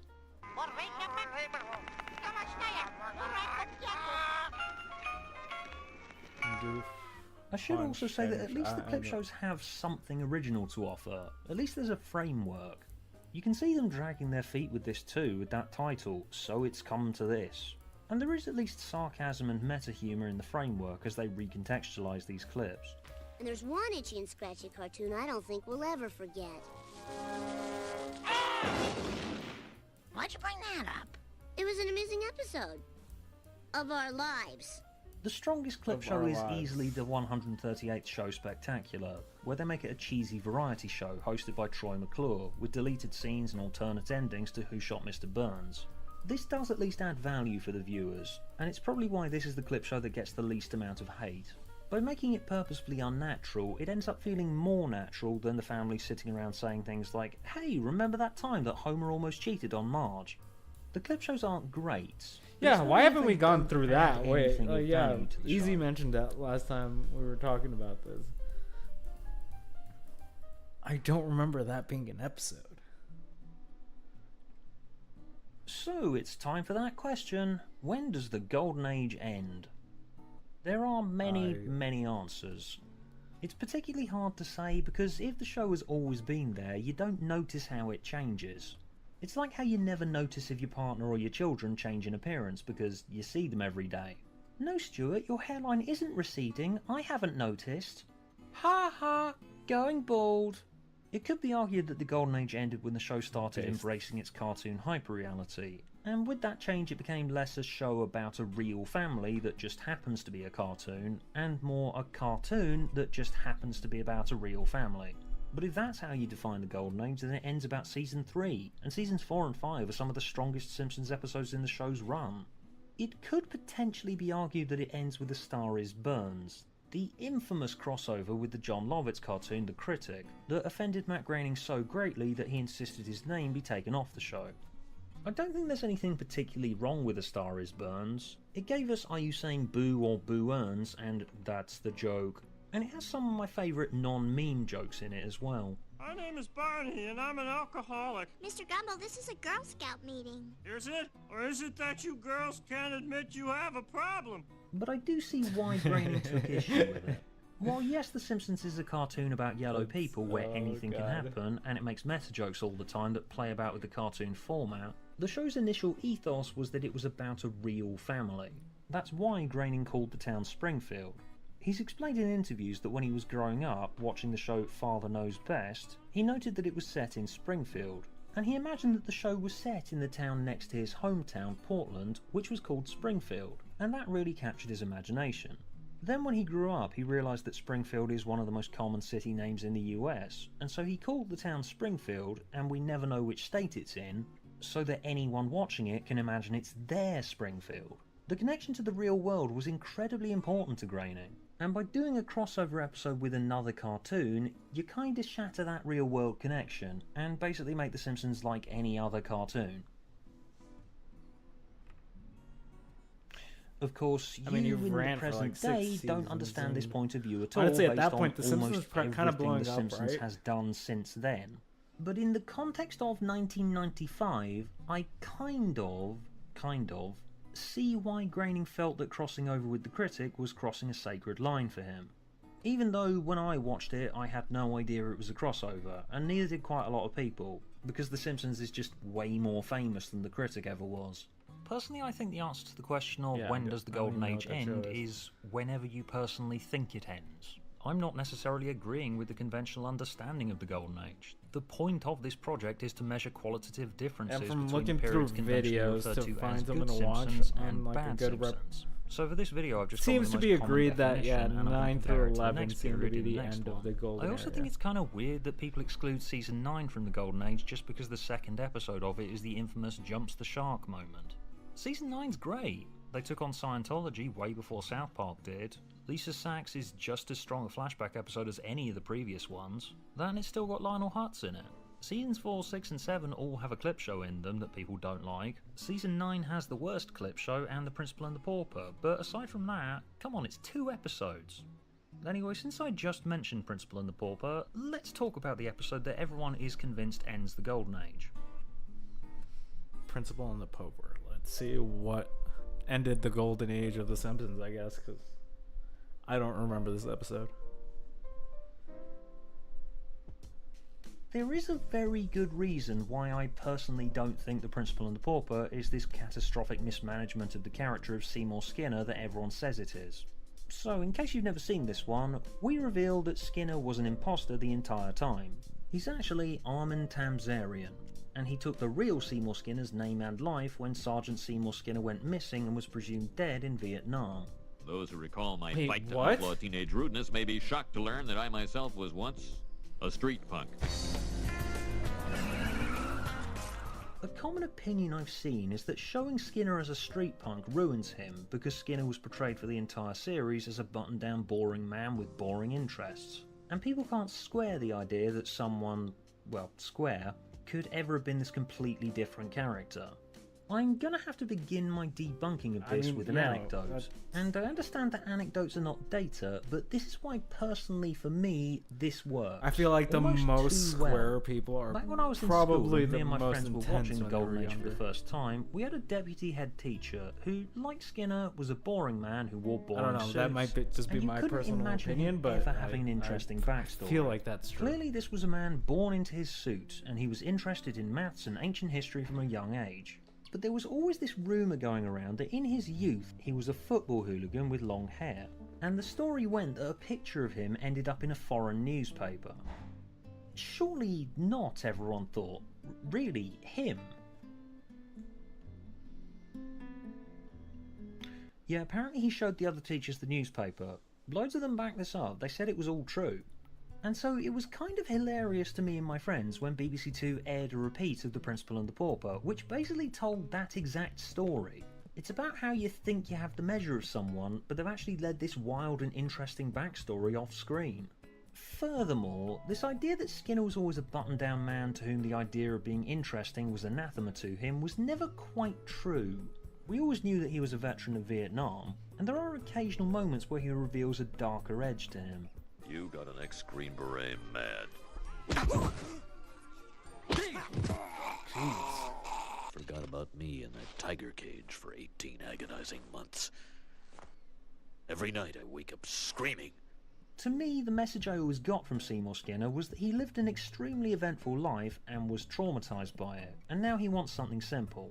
Bart is 10 and craves what he sees as fun and excitement, which he thinks are chaos and destruction. Whereas Skinner has witnessed chaos and destruction firsthand and knows what it's like, and so now his definition of excitement is things like this. Now, class, I wonder who among you can tell me what this is? And yet, of course he's a mama's boy. When you experience extreme stress and trauma, you'll go completely to pieces and want your parents to sort everything out for you. I guess I couldn't bear to tell her about her son. What I did was wrong, but I'd do it again. Yes, Mother, it's me! So... Jeez. I don't know, yes, it's completely ridiculous, but something about this moment where Tamzarian makes this decision to take on the guise of the presumably deceased Sergeant Seymour Skinner just makes me nod my head and go, okay, yeah. I don't know why this this is would the be a most bad insane episode. thing that This I've ever seems heard, but really messed yeah, up. you've and given it the honestly, I sincerity kinda it wanna watch needs in it. order to work. because sincerity is the key to making The Simpsons work, even in ridiculous Honestly, I think this makes circumstances. Skinner a more And I interesting also find it character. incredibly interesting that I saw this episode fairly early on in my life as a Simpsons fan. I watched it before Bart the Murderer and Bart Gets Famous, and when I ended up watching those episodes, the knowledge of his true identity as Armin Tamzarian didn't really change the way I viewed Skinner. I wasn't thinking about him as a secret street punk as I was watching him show genuine enthusiasm about boxes and unsealed envelopes. Because Simpsons stories are always self-contained to some degree, you can compartmentalise interesting Skinner and boring Skinner. In the same way you can look back at something stupid you did when you were younger and go, oh god, I can't believe I was like that when I was 18. I mean, Yeah, by I this feel like that's point a in the lot of show, people. in the Treehouse of Horror universe, we'd seen him become a sadistic cannibal for literally no reason at all. I believe I'll start as you've so often suggested by eating your shorts. Granted, that's Treehouse canon, but this is why I spent that section making the point that the Treehouse universe isn't really that Again, an different to the insult main that I show. just will never The main show understand. does contain its own canon messing and extreme violence. Martin changed his character and went back to normal. Homer and Ned made friends and the show just left it at that, but then things went back to normal afterwards. Maybe if they hadn't drawn attention to it the way they did, they'd have gotten away with it. But that's part of why I found it so funny. It's just for a week. Principal and the Pauper almost plays like a satirization of how The Simpsons exists in this bubble universe where almost nothing is allowed to change. Selma got a pet lizard and Lisa went vegetarian, and people make references to stuff that happened in previous episodes like Bart saving Yeah, I wouldn't Krusty's understand career, but that because this is a TV criticism, format like, designed it is for and isn't continuous episodic, production, like, everything show. needs to go back to But how it was. honestly, but in The I Principal do and the think that Pauper, they him don't just being ignore it like another before. person that just took Here on the they life actually of set in Skinner stone that things makes will reset in the most Principal Skinner like so much more interesting than just like boring Principal dude. contrived way possible, as a self-aware comment on just how contrived this entire storyline was. I hereby confer upon you the name of Seymour Skinner, as well as his past, present, future, and mother. And I further decree that everything will be just like it was before all this happened, and no one will ever mention it again. Granted, my personal acceptance of Armin Tamzarian is a very personal viewpoint based on my own history, and maybe this sort of thing will end up getting tested as I move through the next period of the show. But I still don't think Principal and the Pauper is yeah, I don't. nearly as much of an error as people make it out to be. I still think that Simpsons had its edge there. So yeah, in conclusion, the things I'm going to keep in mind going into the rest of it mostly concern how the wholly sincere episodes like Marge Be Not we're Proud, running to or the end. sincere moments in episodes like Homer's Triple Bypass, are there to balance out the wholly jokey ones like Marge vs. the Monorail. Although the fabric of the show is absurd, it's the earnest moments and the sincerity that it established in those first 3 years that have carried the show and made these characters so memorable. This is why I'm always going to disagree with people when they say seasons 1 and 2, some people say as far as 3 don't count as the golden age. But those very early days provided the foundation for what made the connection that people have with this family function. Seasons 4, 5 and 6 may have the best jokes, but the show didn't sustain itself for all that time on simply being the funniest show on television. It's the mix of high intensity emotional drama and razor sharp deadpan sarcasm that made the show the phenomenon that it was. Anyway, before I finish up, if you put a gun to my head and made me arrange any of this period into a top 10, this is my list. And since I just talked about most of these at great length, we're going to go through these quick capsule style. Number 10, Separate Vocations. This one is the perfect execution of the classic sitcom role swap storyline where two characters' traits are switched for what are usually arbitrary reasons. But in this case it improves on the old formula because it's for psycho and sociological reasons. By a career aptitude test assigning Bart and Lisa unexpected career paths, they both trust the adults around them saying that this is what will happen to them in the future. Despite the fact the reasoning the adults offer for this is basically non-existent, they just had some test results fed into a machine. The reactions Bart and Lisa have to this news is very real and very human. That in this episode contains one of the Golden Age's best jokes. Well, that was a waste of time. Jamie, school is never a waste of time. Since we have 15 minutes until recess, please put down your pencils and stare at the front of the room. Number 9, Bart the Murderer. Like I said, Bart's not interesting because he's a psychopathic little bastard who can get away with anything. He's interesting because he wants to get away with everything, but is overly conscientious when things get out of control and go too far. Wait, by the way, a lot of these older shows, I was watching, I forget what the show is, King of the Hill the other day, And they do the whole, like, making the child smoke a carton of cigarettes so they never smoke again. Which I'm just like, I want to know how real that was. I know it's, like, absurd, and that's the funny part of the show, but I don't know if, like, that idea has to be flushed out from somewhere. So I kind of want to know how true that is. Like, how often that actually happened in real life would be a better way of phrasing that. The apparent murder of Principal Skinner isn't Bart's fault, but he feels that it is, and that manifests in a ridiculous scenario where the entire town believes that he's guilty. Number 8. Fear of flying. I didn't mention one of my all-time favourites in this whole thing. Yeah, Fear of Flying's glorious. Kavner captures Marge so beautifully in this episode in particular, and the story they've given her to work with is on par with Moaning Lisa when it comes to The Simpsons getting mental health so perfectly right, and importantly, advocating therapy. Homer is against therapy, an opinion many people take. The quiet part that they won't usually say out loud is that they're against it because they see someone in their life going through therapy as a personal attack on them. But Marge doesn't want therapy to be about Homer, and even when her therapist prods her towards it, she makes it clear that she wants to deal with her fear of flying. She's presented with a tool for mental health, therapy, and uses it to meet her needs. What? That's what therapy's for.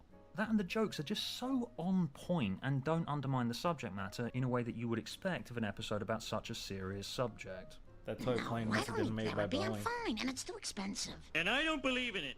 It turns wives against husbands, children against fathers, neighbors against me. Number 7, Treehouse of Horror 5.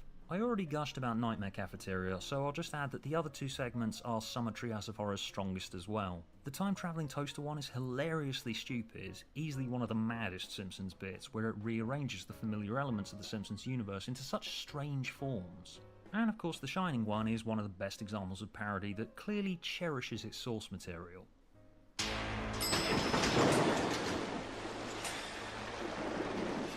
That's odd. Usually the blood gets off at the second floor. Number 6, Cape Fear. I know I've only put this at number 6, but I don't think I've ever laughed as hard at an episode of The Simpsons as much as I did the first time I watched Cape Fear. Like Sideshow Bob in this episode, the jokes just sort of leap at you out of nowhere, and you never see them coming. Surely there's no harm in laying in the middle of a public street.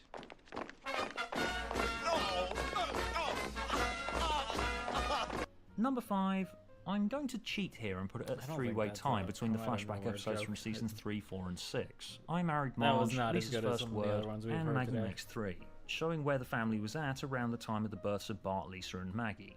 Lisa's First Word is easily the funniest, but they all have incredibly strong emotional moments, and serve as the perfect origin story for the family. And it's just incredibly interesting to see the three Simpsons kids at different stages of life than what we're used to. Number 4, Homer's Triple Bypass. One Fish, Two Fish, Blowfish, Bluefish was easily the strongest episode of Season 2, and Homer's Triple Bypass is essentially a repeat of Homer is in a life-threatening, health-related situation, but with the humour refined to its sharpest point. It's got the emotional core of early Simpsons blended with the god-tier absurdist humour of Season 4. And speaking of Season 4, number 3, Marge vs. the Monorail. I feel bad that most of what I've said in this video about Marge vs. the Monorail has been to its detriment, about how it was a sign of a shift in The Simpsons' focus, so now I have to reinforce and hammer the fact that it is one of my overall favourites. Every 10 seconds you see one of the show's most famous jokes, and it's one of those episodes of TV where it's still just as funny the 99th time I've seen it as the first time. Hello, my name is Mr. Snrub, and I come from, someplace far away. Number 2, Round Springfield. I only just got that title is a reference to the Bleeding Gums Murphy album and the jagged metal crustio that Bart swallows. It's got a hilarious plot with Bart and an emotionally touching plot with Lisa that meet at the end with emotional resonance for both their characters. This episode is very much the perfect circle of The Simpsons and doesn't get nearly enough love. Number 1. Yeah, given this is the early years, this will be the best episode of The Simpsons ever, according to me, won't it? Let's go. Let's get to your number 1. Huh. Am I doing this? Am I really doing this? Yeah, it's Life on the Fast Lane. It's about 1 million miles away from the okay, so the affair episode. But it cemented The Simpsons' approach to character, and as said, that has been the key factor that's made the show last for so long. You can see the influence that early Simpsons has had on modern animated shows that have gone for hyper-realistic emotions like BoJack Horseman. The idea that a cartoon can make you feel such a deep BoJack well of Horseman emotions was mentioned. demonstrated here with such sophistication that I can't That's what we're not gonna be say doing Life on next Fast Lane week. is the best episode. On a pure technical level, the I- construction oh, of Marge's that character show arc is hits on pure genius, and the so jokes many tread a things fine that line we'd between being like to funny talk and about. heartbreaking. There's lots of stuff like Life on the Fast Lane, but But few this is episodes of just any animated crazy show you on care to how name much- come close to matching it in pure emotional I didn't know how much power. subject matter this actually covered until we actually started going Dad, through you this. didn't even say ouch. Oh, sorry. Ouch. Look, Dad, I don't know what's going on, but once you gave me some advice that might It help, hit on you a told lot me when more something's real-world bothering you subjects and you're than too damn I stupid to thought know the what to do. show Just keep your full was- mouth shut. That I thought the Good show was advice. even like capable of doing.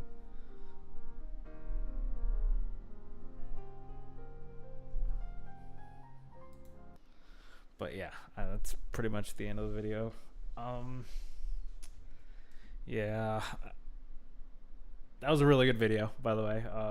Please, if you like that video, the link is in the description. Please go drop a like and a sub. You know, always trying to, we have to give credit where credit is due. But yeah, Simpsons really touched on a lot more heavier subjects than I thought it actually went through. We didn't really go too much on why it was edgy. I would say, like, we skipped over some of these things like Apu and like the malpractice that the fucking doctor was always getting into, stuff like that, which I guess would be honestly not as important as some of the stuff that was touched on in this video, like the going through the depression arcs and seeing the affairs, because both of them have affairs in the show. Apparently we didn't get to see Homer's, but yeah, I do remember the Marge one the more we talked about it. But yeah,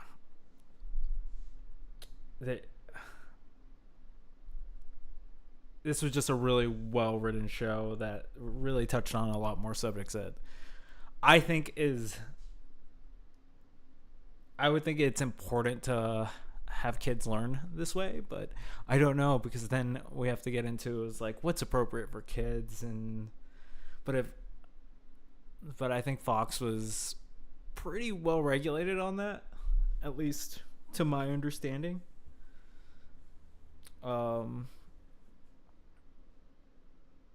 But yeah, a lot more stuff than I even remember in this show.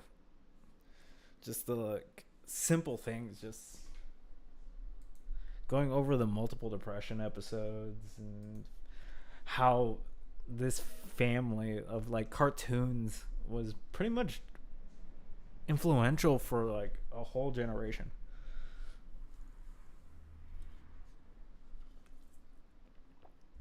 But yeah, I don't really have much else to say because I was trying to keep talking as we were going along, so all my notes are kind of like written down real quick.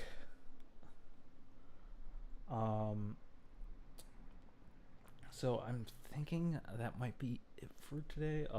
Actually, Crab wanted me to do something. Let's see.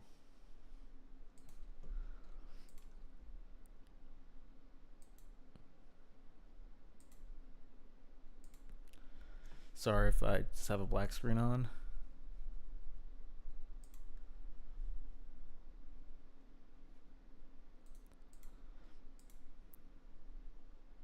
So,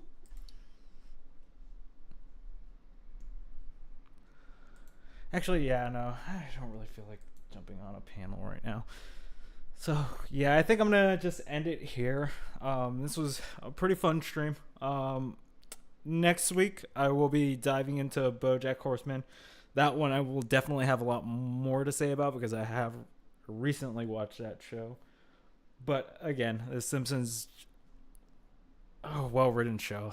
There's nothing more I can say to that. Like, touched on so many tropes that I didn't think it actually ran into. So nice to know that I have to go rewatch seasons 1 through 9 again. But yeah. All right. So yeah, next week on Thursday we'll go over BoJack Horseman. Yeah, I know, Christine. That's what I'm saying. It makes me just really want to go watch those first 9 seasons. But yeah, this Thursday, next Thursday is gonna be BoJack Horseman, and of course we have our Soul Lock on Sunday if we can get Dave's computer running. We will keep you guys updated on that, but hopefully we can get it running. If not, we will just move the day, but we'll make an announcement somewhere. If you would like to join the Discord, the link is in the description. I cannot create a hyperlink because I have to do some stuff on YouTube to identify myself. So I'm gonna get to that today, hopefully.